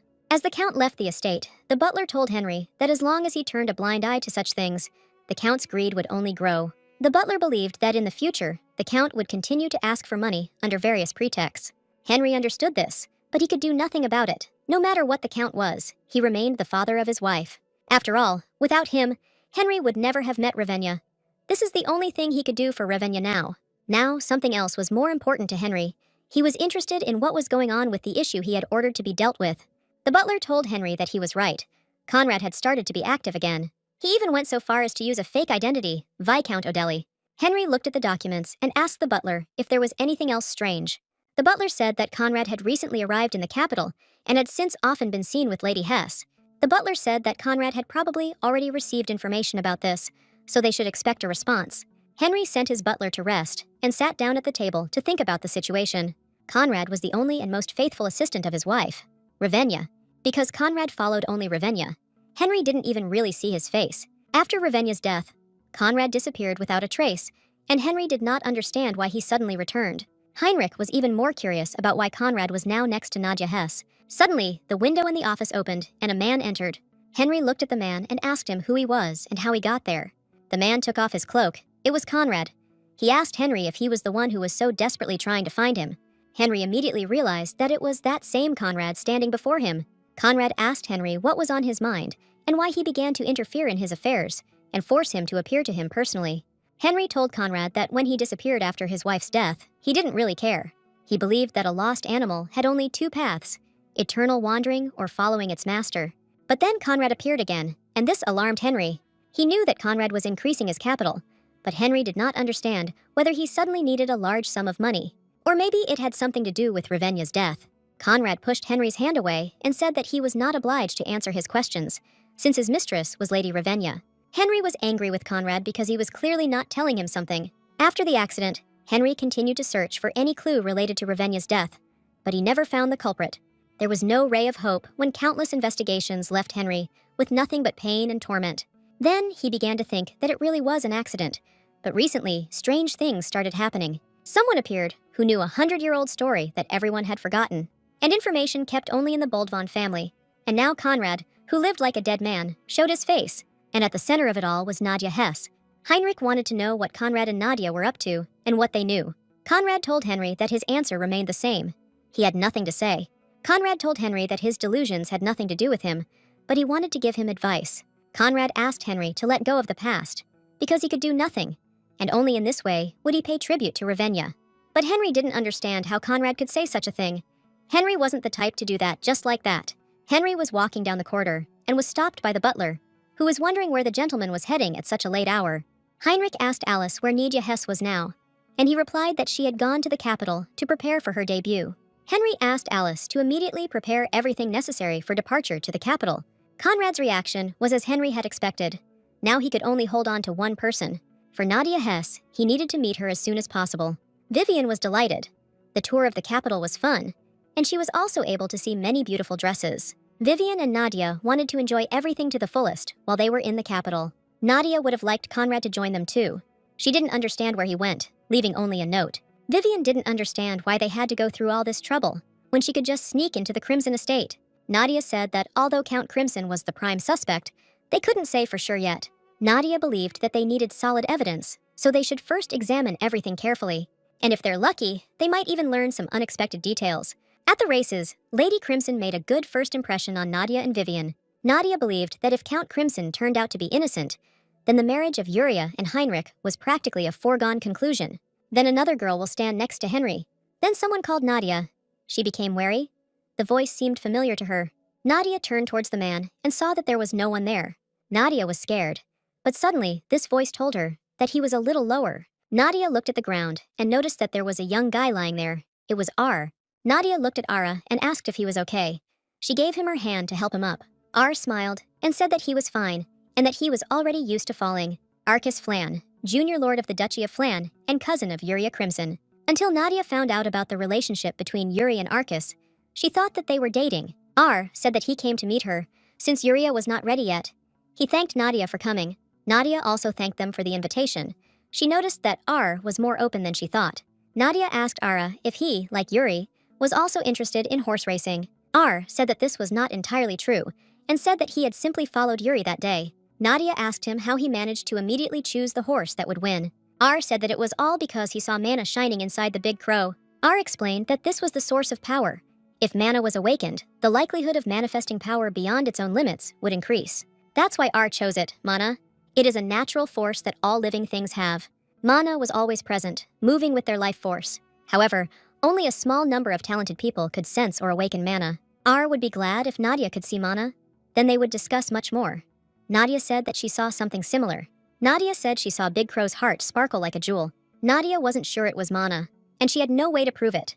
R suddenly jumped up to Nadia and told her that she had seen everything correctly. R asked Nadia if she had ever thought about starting to study magic. Nadia was confused. She wasn't sure she would have a place to study magic. R told Nadia that she didn't have to worry about that because he could teach her. R said that when it came to magic, he was 100% confident in himself. There was not a single person in the Empire who knew more about it than him. Nadia became interested, and even thought that after this, her life would become even easier. Nadia thanked Ara, but declined the offer, as it would be difficult for her to study now. Now Nadia had to prepare for her upcoming debut, and besides that, she still had a lot to do. R asked Nadia to be sure to contact him if she found free time. Then Yuria ran up to them. She greeted Nadia and asked how long they had been waiting for her. Yuria started to choke. Nadia got scared. She apologized to Nadia and said that it took longer to get ready than expected. R screamed. He reminded Yuria that he asked her to be careful, because she could get hurt. Yuria didn't understand why R was making such a noise. After all, she had only just gone for a short run. R told the girls that he needed to get something, so he would have to leave for a while. Nadia had a familiar feeling. Yuria called Nadia to show her the house. Yuria didn't know where to start, so she suggested they start by inspecting the stables. Yuria said that she recently moved Big Raven into the property. Soon Nadia and Yuria were watching the horses. Nadia, judging by the way the Big Raven was frolicking, thought that he was happy to live here. Yuria smiled and said that she really hoped so. Nadia asked Yuria if she really liked horse racing, and Yuria said that she really did. Yuria said it was exciting to watch the intense racing, but Yuri also liked to simply observe the lives of horses. Watching them frolic, it seemed to her that she, too, was gaining freedom. Yuria admitted that she is even a little envious of horses. Yuria also said that horses are very loving animals. When she was sad, the horses would come to her and rub against her head. Nadia suddenly told Yuria that she heard that there was talk about her marriage to Duke Boldvin. Nadia told Yuria that when she gets married, she will be far away from horses. Nadia told Yuria that she thought this would make her sad. Yuria told Nadia that she didn't really want to marry the Duke. Yuria understood that this might sound like a childish whim, but she wanted a marriage in which there would at least be mutual respect. Yuria said that, unfortunately, this was impossible with Duke Boldvin. Nadia didn't understand why Yuri had this idea, since his lordship would respect the one who became his mate, but Yuri said that this was impossible. Yuria said that Duke Boldvin still cannot forget the late Duchess. Nadia didn't understand what Yuri meant. She told me that she had once visited Boldvin Manor and had been filled with excitement and anticipation before she crossed the threshold. But then, seeing a random room she was passing by, it seemed to her that this trepidation froze in her veins like ice. This room was the room of the late Duchess. Everything inside was spotless, without a speck of dust, and it felt like someone was still using the room. Even the servants prepared clean water and cleaned the bedroom as if the mistress of the house were still alive. This room did not look like one that would belong to a dead person. Yuria said that it was obvious whose order it was. 10 years had passed since the death of the Duchess, and usually, if something is kept, it is a portrait. Yuri said that in his lordship's heart, there was only room for his deceased wife. Nadia didn't understand why it all went so far. Nadia didn't understand whether it was possible that her death had been tormenting that child all this time. Yuria said that her father said that this was even for the best, since it would definitely prevent a mistress from appearing, but Yuria herself considered this strange. Yuria suddenly asked Nadia if she was okay. Nadia looked pale. Nadia said that she was just shivering from the cold. Yuria apologized to Nadia and invited her inside to have some tea. Nadia did not understand at all what Heinrich was thinking about and what he had felt all these 10 years. Yuria was incredibly happy that her debut would take place with Nadia. Before, she had been very worried because she didn't know anyone. Yuria wasn't sure she could handle it. She was constantly. Nadia asked her not to worry and said that she would handle it perfectly. Yuria told Nadia that there was a wonderful coffee shop in the city center and suggested that Nadia go there, and she didn't mind. Nadia said that she also recently found a nice pastry shop. Then someone called Yuri. The girl got scared. Then Yuria turned around and called the man her father. Nadia realized that Count Crimson himself had approached them. The man looked at Yuria and asked her if she had really been in the stable again. The man was also curious about the person standing next to his daughter. Nadia greeted the Count and introduced herself to him. Count Crimson still didn't understand who Nadia was. He had never heard her last name before. Nadia explained that her family owns a small village with a population of less than 100 people. Crimson asked his daughter how many times he told her that she should only communicate with people from her circle. Yuria didn't understand how her father could say such things. The man ordered Yuri to shut up and not waste time. He didn't understand when his daughter would finally realize her destiny. He called Yuria to follow him. She could not contradict her father, so she had to leave Nadia. Vivian was angry. She did not understand who this man was, because he, being a count, was saying such things.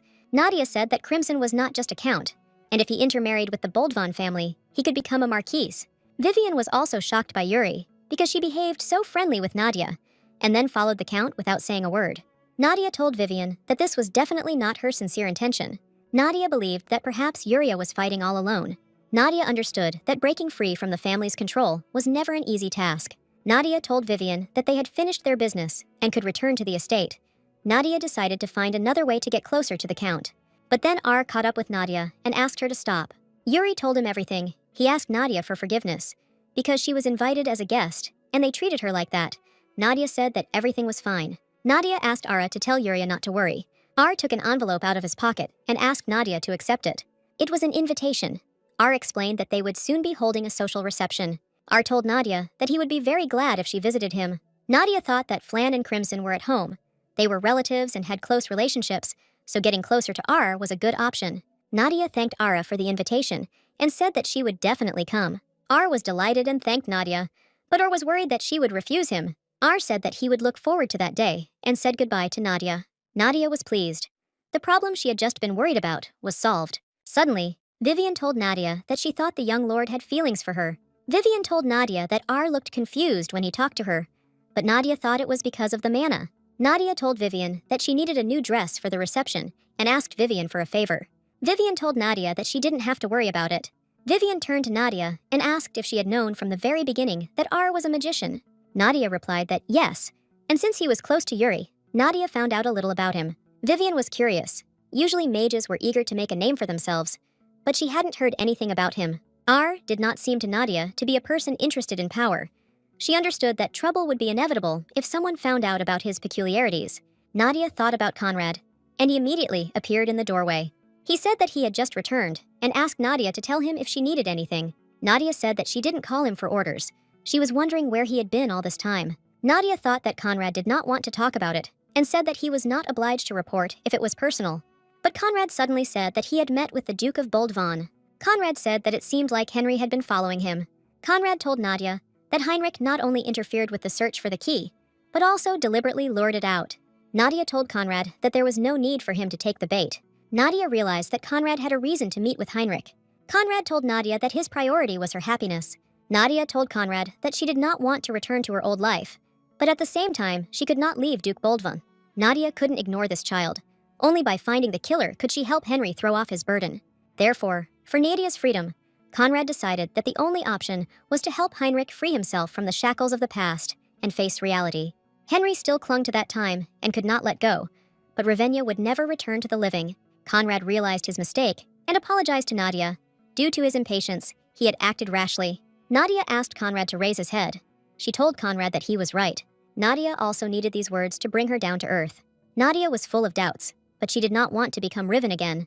But she still wanted Heinrich to be happy. Nadia understood that anyone would find this strange, but she was used to it.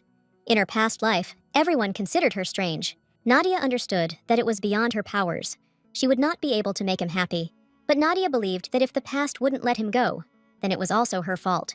That's why Nadia decided to do it one last time, after which she was ready to let go of everything. Let go of the longing for those times and the selfish desire to see his smile again. Nadia told Conrad that as soon as they revealed the truth about the carriage incident, she would let him go. But now Nadia still needed his help, She asked Conrad to lend her some of his strength. Conrad told Nadia that if this was the path to her happiness, he would follow her anywhere. Vivian approached Nadia and asked her if she was sure she would be okay.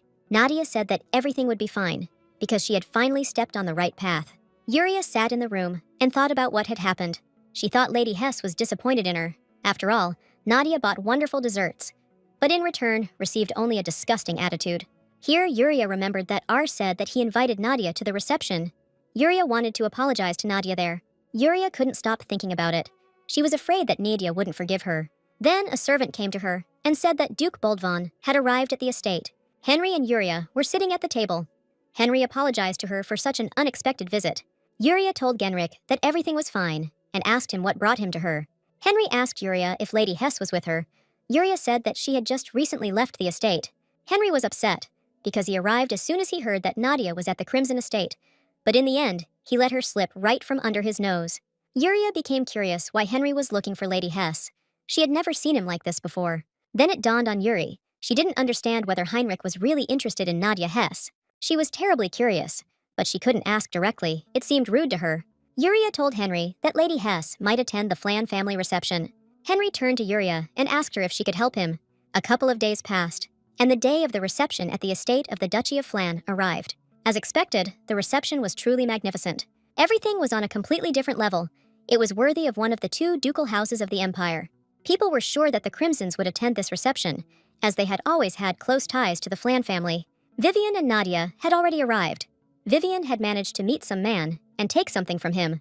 The man Vivian contacted was sent by Conrad. Vivian received a message from her boss. It was the report that Nadia asked her to make. Duke Crimson's suspicious movements were confirmed. He was a member of the Marquise Alon's salon. At first glance, these were ordinary literary evenings. But digging deeper, one could discover a secret meeting. The Duke's pseudonym was Laban, and it was obvious that since he was using it, he was doing something that could not be done under his real name. Vivian handed Nadia an envelope containing the current names of the meeting participants. Only high-ranking officials and people chosen by them had the right to attend the meeting, so it is unknown what happens there. Nadia didn't know whether she should try to get an invitation directly or take advantage of the weakness of someone on the list. Nadia ordered Vivian to find out more information about the participants, to find what connects them, and then they will be able to guess the nature of the meetings. Now Vivian needed to continue monitoring Crimson, and Nadia was going to establish contact with someone from the list. Nadia stood up and was about to return to the reception. However, Vivian stopped her. She told Nadia that she needed to rest sometimes. Vivian told Nadia that she would take care of the Count, so she had nothing to worry about. Vivian asked Nadia to show everyone, once and for all, that she is the most beautiful in this world. Nadia was announced at the reception. People heard her name for the first time. They were interested. They heard about the barony, but did not know that the Baron had a daughter. Nadia went out into the hall. First, she decided to greet Mr. Flan. Nadia wandered around the hall, but could not find Flan. Then she heard people whispering. Some of them understood why this name seemed so familiar to them. They realized that the Hess were the family that had recently become rich from magic stones. However, they believed that even if the Hess had tasted money, they had no place in such a society. People didn't understand who Hess knew once they got to the reception. They were sure that Hess had bribed people to get to this reception. People couldn't understand whether Hess had decided that if they dressed up, they could get away with it. Here, R approached Nadia from behind. Nadia was a little scared, since she did not hear his steps. R, in front of everyone, thanked Nadia for coming. He asked if he had missed the chance to become her partner. R said that he would very much like to be one, because she was his guest. Nadia said that he was just in time, because she had just arrived. R told Nadia that there were several people he would like to introduce her to, and asked him to go with him. Nadia agreed, and a few seconds later, they went out onto the balcony. Nadia was confused, because there was no one on the balcony. She asked Ara where the people to whom he wanted to introduce her were. R told Nadia that he had actually lied to her. R said that he felt uncomfortable being in a place where there were a lot of people, because he had to keep an eye on everything around him. He told Nadia that this place was much better suited for spending time with her. Nadia stood silently in place, not understanding anything. Then she smiled and told Aru that he was right. Nadia and R stood and admired the view from the balcony. R suddenly asked Nadia for forgiveness. He felt guilty, because if he had come earlier, Nadia would not have had to endure such treatment. Aru wanted to leave Nadia with only pleasant memories, since he personally invited her to the reception. Nadia told Aru that everything was fine and she was already used to it. Aru was surprised. Nadia knew it sounded strange. She told Aru that she really was okay. Nadia had been allowed more than she deserved, so she was prepared for such comments. She had always heard such things as a Ravenian. At times she felt offended. Sometimes what was said hurt her. But the angrier she got, the more pitiful she looked. So Nadia decided it was better to put her emotions aside and ignore everyone than to give them something that could be used against her. R was impressed. Nadia was so young, but seemed much more mature than her peers. Nadia told Aru that she hears such words very often. But still, Anu didn't like hearing from Nadia that everything was fine with her. Even after visiting the Crimson Estate, Nadia told Aru that she was fine. Aru knew little about Nadia, but her words seemed false to him. R asked Nadia to come closer to him. He wanted to show her something. R showed Nadia one of his magical abilities. He told her that if she trained, she could do the same. The first requirement for becoming a mage is the ability to control mana, which is why magic is only available to a select few. But with curses, everything is different, as opposed to magic, which can only be used by those who are prepared. Curses only required that they be pronounced with deep hatred, and that was their danger. They didn't require any special skills, so anyone could use them. Sometimes there are completely bad reasons, and sometimes they accidentally gnaw into someone's soul. It all ends with the curses returning to their owner. R said that someone who is accustomed to harmful words begins to mistakenly accept them as truth to some extent. R asked Nadia why she didn't believe in herself a little more. R told Nadia that the lady he knew was truly beautiful. Nadia thought about Ara's words. She still didn't know what self-confidence was and where to find it. Nadia thanked Ara. Somehow she actually felt inspired. R said that now it was time for them to go and really enjoy the reception. R and Nadia had a good time, drinking wine and talking about interesting topics. Suddenly she felt very hot. She sat down to rest. Nadia thought that it was because she had not drunk for a long time. It was getting late, but the number of people in the mansion still didn't decrease. Nadia realized that it was really hard for her to keep up with the young people. Here Nadia noticed some guys who were standing not far from her. Nadia thought that these were people from that list. Nadia noticed that those guys turned around and started to leave. She decided that she couldn't just let them go, so she followed them. The guys were heading towards the exit and discussing the fact that the day of justice was just around the corner. Fate has tested them many times over the past 10 years, but they thought that everything had gone well, and it was unlikely that anyone would believe in the existence of the swan. Nadia didn't understand anything. She was wondering what they were planning. Meanwhile, the guys had already approached the turn. Nadia understood that if she lost them, she would not be able to find out their purpose. Nadia wanted to quietly catch up with them, but accidentally stumbled. The guys heard the sound and turned around. They realized that there had been someone in the corridor all this time. Nadia was scared. She understood that if she was caught, she would get into trouble. Nadia decided to find a place and hide. Henry was also in that corridor. He grabbed Nadia. Since it was dark there, Nadia did not recognize him at once and began to get nervous. Henry asked her to calm down. Now they needed to get out of this situation. Nadia didn't understand what Henry was doing in the Duchy of Flan. She wanted to find out from him, but Henry said that they would discuss this later. Now they needed to be silent and not make unnecessary sounds. Meanwhile, the guys began to examine the corridor to find who was eavesdropping on their conversation. Even though they weren't saying anything important, it would still be problematic if someone were eavesdropping on their conversation. They wanted to sort things out, because there was a possibility of trouble. They reached the corner where the sound came from, and where Heinrich and Nadia stood. But suddenly, a sound came from the opposite end of the corridor. They thought that the man had run away there, so without checking the corner, they ran to another part of the corridor. Heinrich told Nadia that everything was fine now, and they could leave while his subordinate distracted them. Nadia thanked Heinrich for his help and asked what he was doing there. Nadia told Heinrich that she didn't notice him arriving, and he first suggested moving. They went out into the garden. Henry said that this place would be best for conversation. Nadia turned to Heinrich and asked if he would answer her question. Henry said that he came to the duchy because he wanted to meet her. Henry told Nadia that she and his wife had a lot in common, which made him suspicious.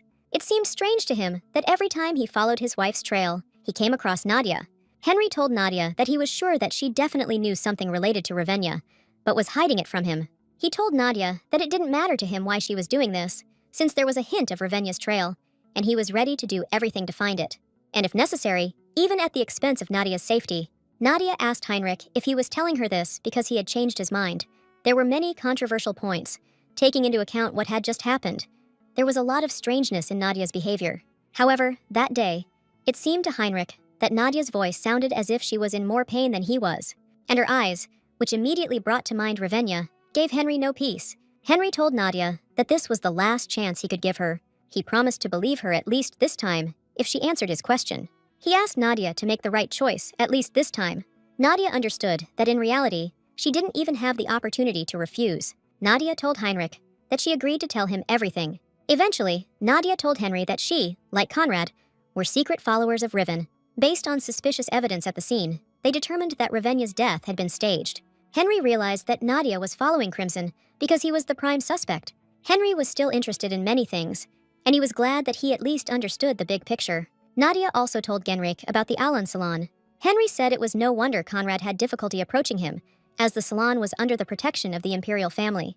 At first glance, this is an ordinary salon, but in reality, aristocrats gather there and commit dishonest deeds in the name of the imperial family. Of course, the imperial family kept an eye on them. Henry did not know whether they had anything to do with Ravenya's death. He thought they would have to look into it further to find out for sure. Henry was noticed by some ladies, who were surprised that Duke Boldvan had arrived at this reception. They immediately came up to greet him. They did not remember how many years had passed since they saw him at such an event. Count Ruben kept spreading rumors that the Duke's health was failing, but now the girls realized that it was a lie. But the girls were stunned by the fact that Henry was with Lady Hess in such a secluded place.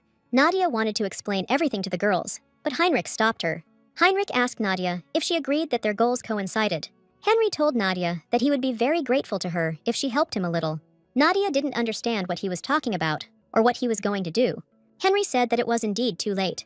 Heinrich admitted to Nadia that he had completely lost track of time with her. He asked Nadia if it was time for them to go back. Nadia was confused. She didn't understand what he was doing. The girls were also surprised. They apologized for their tactlessness and said that they could no longer interfere with their time together. They wished them a good time and left. Nadia tried to stop them and explain everything, but they didn't pay attention to her. Nadia didn't understand why Henry did this, because the girls could have misunderstood everything. Henry said that this was what he had been counting on. He explained that the Duke's marriage was also of interest to the imperial family. For them, Henry's marriage to Crimson's daughter was a predetermined fact. Henry said that if a scandal were to break out, it would be an unpleasant surprise for those who had determined it. Nadia didn't understand whether Henry was planning to provoke the Count's accomplices hiding in the palace. Nadia was worried, because if she made a mistake and insulted the imperial family, Henry would be in danger. And if things continue like this, then she herself will be connected to him. Nadia was worried that she might start to doubt her earlier decision to end things this time. Henry noticed that Nadia was worried and told her that this situation could still be resolved. However, if Nadia provided assistance, Henry promised to reward her. And it was not only about finances, but also about status. Nadia told Heinrich that she would help him just like that, and that she didn't need any status or privileges. Henry understood that this was dangerous for Nadia, but she was the only one he could turn to for help. After all, she was the only person who shared the image of Ravenya that he remembered. Nadia looked at Heinrich and couldn't understand why he had such a sad look. Nadia told Heinrich that she would cooperate with him because she was obliged to Ravenya. Heinrich was surprised. In return, Nadia wanted to ask Heinrich something. She wondered if his wounds would be able to heal at least a little if the cause of the Duchess's death was revealed. Henry said he didn't know, but he was absolutely sure that if he were to meet her again, he would stand before her with his head held high. Nadia understood Heinrich and thanked him for his answer. Nadia told Henry that she had no idea he had any connections to the Flan family, as there had been no talk about their families. Heinrich told Nadia that they had no connections, and Nadia was surprised. Henry said he was able to attend the reception, accompanied by Lady Crimson. Nadia realized that Henry had arrived as Lady Crimson's partner. Genrik said that, apparently, if a scandal about them flares up, then Yuria will also be pleased. Genrik said that when he asked Yuria for help and explained everything to her, she looked happy. Henry turned to Nadia and asked her if she wanted to amplify the rumors. Soon Nadia and Heinrich entered the hall together. All attention fell on them. People were surprised to see them together. Nadia felt uncomfortable. She felt eyes on her from all sides. Then, R ran up to her and said that he had been looking for her everywhere, because Nadia had said that she had felt ill and had gone out to get some fresh air. R wanted to ask about her well-being, but saw Heinrich. Heinrich greeted R, and R did not remember how much time had passed since he had last seen him. Henry told Nadia that it was a great honor for him to accompany her. He said that it was time for him to go. Soon Henry left, leaving Nadia and Ara alone. R began to ask Nadia how she was feeling and wanted to offer her something. But Nadia didn't hear him. She was busy with something else. R turned in the direction Nadia was looking and noticed Heinrich there, who was approaching some lady. R looked at Nadia again with sadness in his eyes and understood everything. R suggested that Nadia return. He wanted to accompany her to the carriage. Nadia agreed, and she and R headed towards the exit. Duke Crimson kept his eyes on Nadia the whole time. After all, it is she who is the swan heart that is destined for them. As expected, rumors about Nadia and Genrik spread very quickly. The girls sat and discussed the fact that Duke Boldvan had recently begun to appear in society. Their mistress was smart, but lately she had often been absent-minded, and this worried them. The girls discussed how Heinrich had come to see his beloved, and there were rumors that he was on good terms with Baron Hesse's daughter. Nadia was engaged in the extraction of magical stones, and the Duke was fascinated by her. Some even heard that an engagement had taken place. As soon as Nadia entered, two girls attacked her. They were curious whether the rumors were true. Nadia stood there and didn't know what to do or what to say. Soon Nadia met with Genrich. She understood that all this was to deceive others. However, if they want the scandal to reach the imperial family, then they need to lie around together as often as possible. But Nadia asked him not to go that far. All this time, Henry sent Nadia luxurious gifts, showed attention to her in front of other people, and did much more. Nadia believed that if things continued like this, Henry would never marry. Henry said it was only a small thing, so as not to tarnish the name of the duchy, and also thanks to this, a small effect appeared. Heinrich reminded Nadia that he had told her earlier that his marriage to Yuri was predetermined. But after the Flan family's reception, rumors quickly spread, and the trust of Count Crimson's supporters was undermined. The nobles who were watching what was happening began to draw a line at him one after another. Henry believed that if they continued to maintain the current atmosphere, they would be able to discover new clues. Among other things, they could learn about the Swan and the Day of Justice. Henry asked Nadia to devote a little more time to the upcoming debut. There was a high probability that the Imperial Palace would show interest in her, so she needed to prepare well. Nadia was depressed by the mere thought of this. Henry understood that perhaps the very man would appear at the debutante ball. Nadia needed to prepare well. He decided to start with the dress. Since Nadia had red hair, a neutral color would suit her best, and there was no need for a lot of accessories. He believed that the emphasis should be placed only on the eyes. Nadia didn't understand why Heinrich was looking at her like that. Heinrich said that everything was fine, and told Nadia that she could contact him if she needed anything, whether it's something Nadia wants or something she desires. Nadia remembered a moment from her past life, when, as Ravenya, she asked Heinrich what reward he wanted to receive. Nadia suddenly told Heinrich that she wanted to get a dance from him. She asked Henry to teach her to dance. Heinrich was surprised and asked Nadia again. Nadia said that she didn't need anything in particular. She just wanted to be with him, like in the old days. Nadia realized that she had said too much. She didn't know how to get out of it now. Nadia tried to explain everything, but she forgot herself and gave in to her feelings, so she didn't understand it. Nadia said that she had taken dance lessons, but she had no practical experience, and she was afraid that she might make a mistake and cause trouble for Heinrich. Nadia apologized to the Duke and asked him to forget what she said. Henry, to Nadia's surprise, said that he agreed. He said that he just had some free time, and they could devote it to practice. He suggested that they go and find a free space that would suit them. Nadia stood there and didn't understand what was going on and how they had come to this. Henry brought her to some hall. He thought that it would suit them perfectly. Nadia and Genrich began to practice. At first, Nadia felt awkward, but then the tension eased. Nadia couldn't get used to the fact that the child, who was waist-high to her as a child, was now so much taller than her that she had to lift her head up. The palm that was once smaller and softer became hard and large enough to cover her palm. Nadia was delighted that her little young groom had grown into such a wonderful adult man. Heinrich noticed that Nadia began to lag half a step behind him. Ravenya had the same habit, and Henry found it suspicious. Nadia told him that she had learned a lot from his wife, but Henry did not understand whether she had also adopted this habit from Ravenya. Henry realized that he had to stop thinking about it. He couldn't give in to useless thoughts. At their last dance, Henry was a little boy trying to hide his embarrassment. Ravenya was kind to him, and Henry believed that her kindness came quietly and unnoticed in the form of an understanding of his immaturity. But even so, Henry tried to look her in the eyes. When their eyes met, Ravenya smiled softly, as if to say that everything was fine. Heinrich stopped and told Nadia that he thought she shouldn't worry at this stage. Although Nadia said she had no practical experience, in fact, she danced beautifully, Henry asked Nadia to let him know if she needed anything else. He was ready to help her. Before leaving, Henry told Nadia that she had nothing to worry about, because he would be on her side in any case. Nadia thanked the Duke and he left. She stood and tried to come to her senses. Meanwhile, Yuria was chatting with R. They were discussing rumors. Yuria heard that there was a rumor that Nadia and Genrich were dating. She was interested in whether it was true. Yuria hoped that this was true, because she played a significant role in this.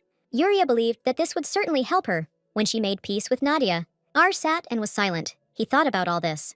Nadia and Vivian came to a jewelry store. Nadia stood and chose something. She wanted to buy a gift for Henry, as he had given her a lot of things during this time. Recently, Henry sent Nadia a very expensive dress. It was custom-made, so she couldn't even return it. The consultant suggested that Nadia choose something that would match the person's image. The consultant asked Nadia what color she imagined when she thought about that person. Nadia thought, and tried to remember her feelings when she saw Henry. A couple of minutes later, Nadia pointed out the brooch to the consultant and said that she was buying it. She told Nadia that it was a wonderful choice. The stone symbolized an unchanging heart, so it would be a special gift. Nadia was glad that she found a suitable gift, but she spent a large sum of money on it. This brooch was incredibly expensive.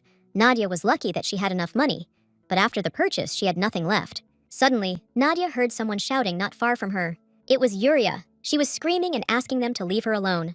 Yuria argued with R. She told him that she would go alone today and asked him not to follow her. R tried to stop Yuria, but he couldn't. And in the end, she left him. Here R turned towards Nadia and noticed her. Nadia smiled and waved to Aru. She was glad to see them. Aru was ashamed, because he showed Nadia his shameful side. He thought that Nadia was shocked. Nadia told Aru that everything was fine and asked him to calm down. Nadia was interested to know how her quarrel with Yuri had started, but she didn't want to seem rude. R said that he made Yuria feel depressed.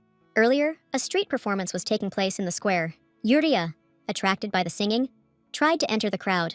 When R tried to stop her, he accidentally raised his voice and it ended up in a fight. Nadia asked Ara if there was a reason why he stopped Yuria. Nadia believed that the young duke would never have done such a thing without a special reason. R said that in fact, Yuria has a very weak body, and if she overexerts herself, she easily gets sick. Because of this, Yuria often finds herself bedridden for long periods of time. R said that it was actually his fault. When Yuria was little, she had no one she could call a friend. Under the close supervision of Count Crimson, Yuria's relationships were strictly limited. That's why Yuria often followed R around. In such an environment, he was the only one Yuria could calmly approach. Yuria saw Ara as her friend and treated him with warmth. But then Ara was irritated by her company, so he coldly rejected her kindness. R ran and hid from Yuria. He desperately ignored this girl. One rainy day, R was on edge and said a few offensive words to Yuri about something. It wasn't a fight. It was nothing more than his anger at her. Even knowing this, he could not contain his pride and let his rage burst out. Yuria followed R to talk and make peace with him. The wooden bridge, soaked by the rain, could not support Yuri and collapsed at that very moment.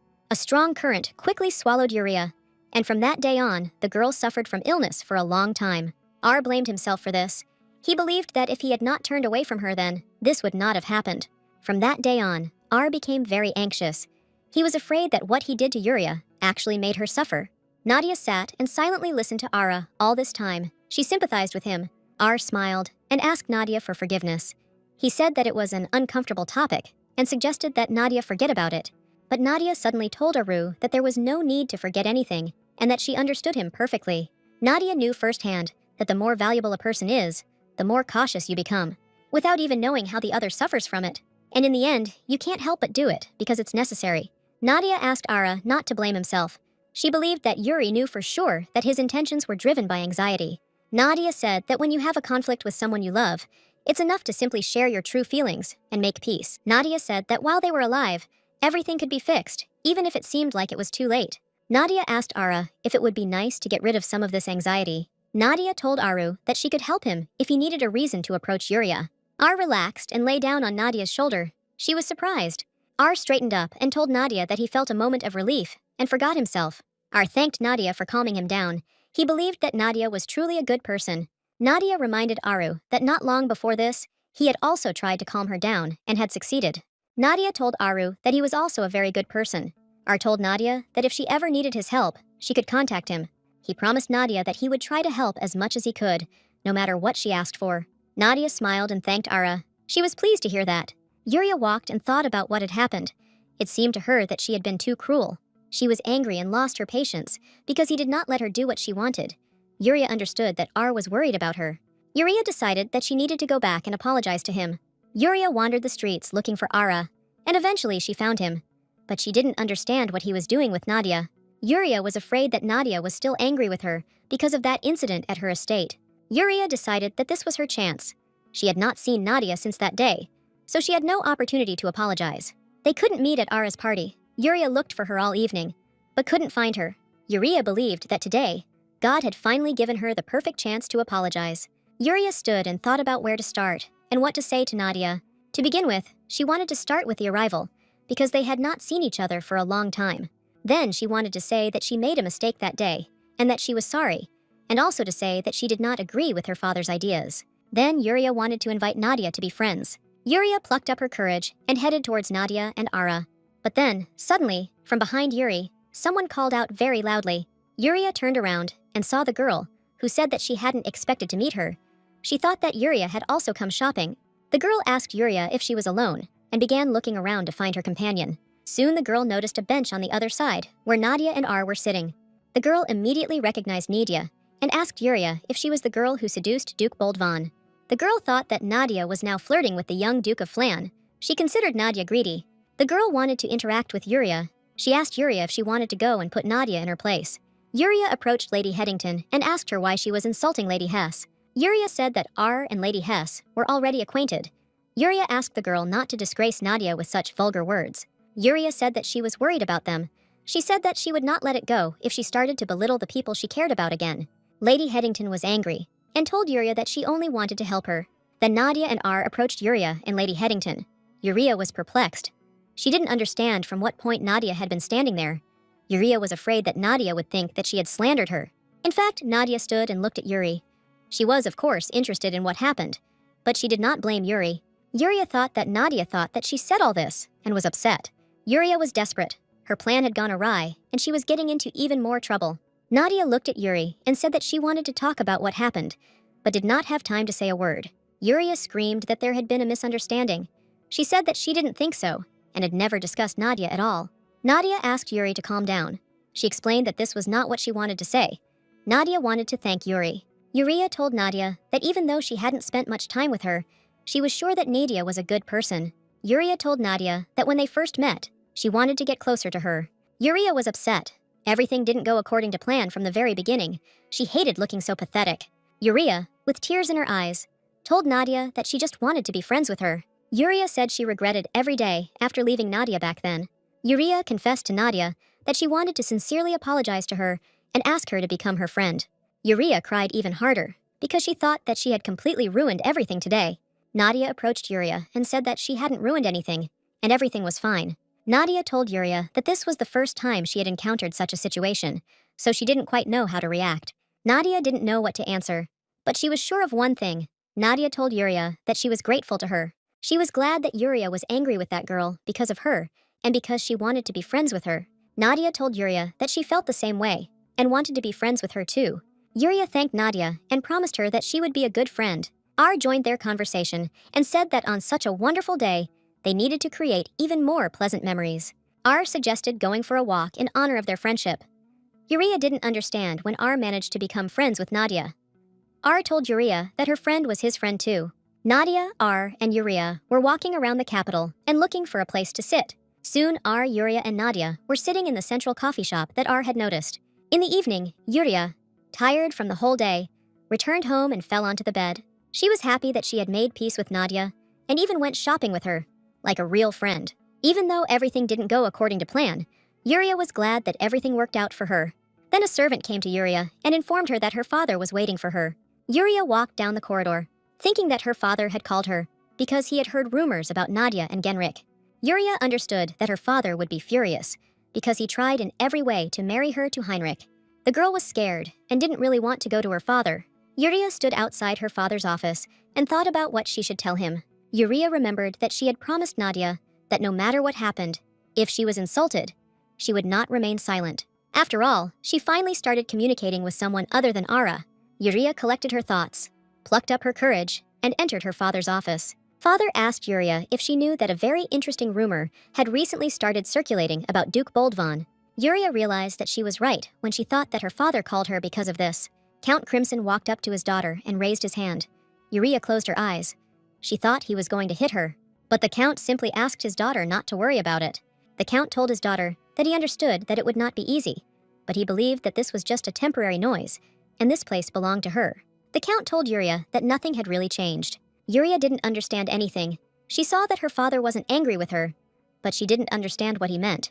Yuria was very scared, but she made up her mind and told her father that this was not her place, and she would not marry the Duke.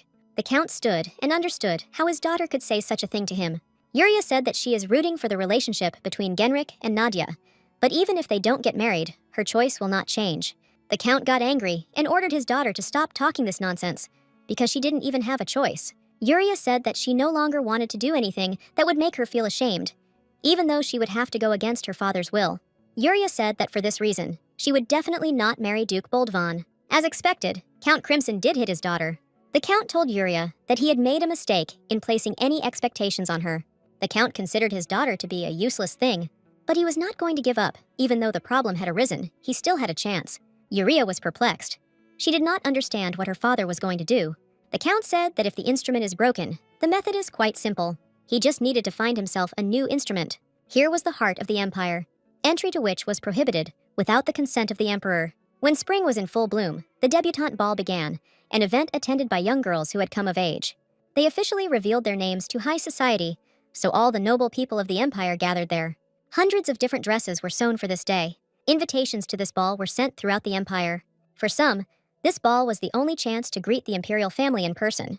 In a place where only perfection is allowed, years of effort have finally borne fruit. The empress raised her hand.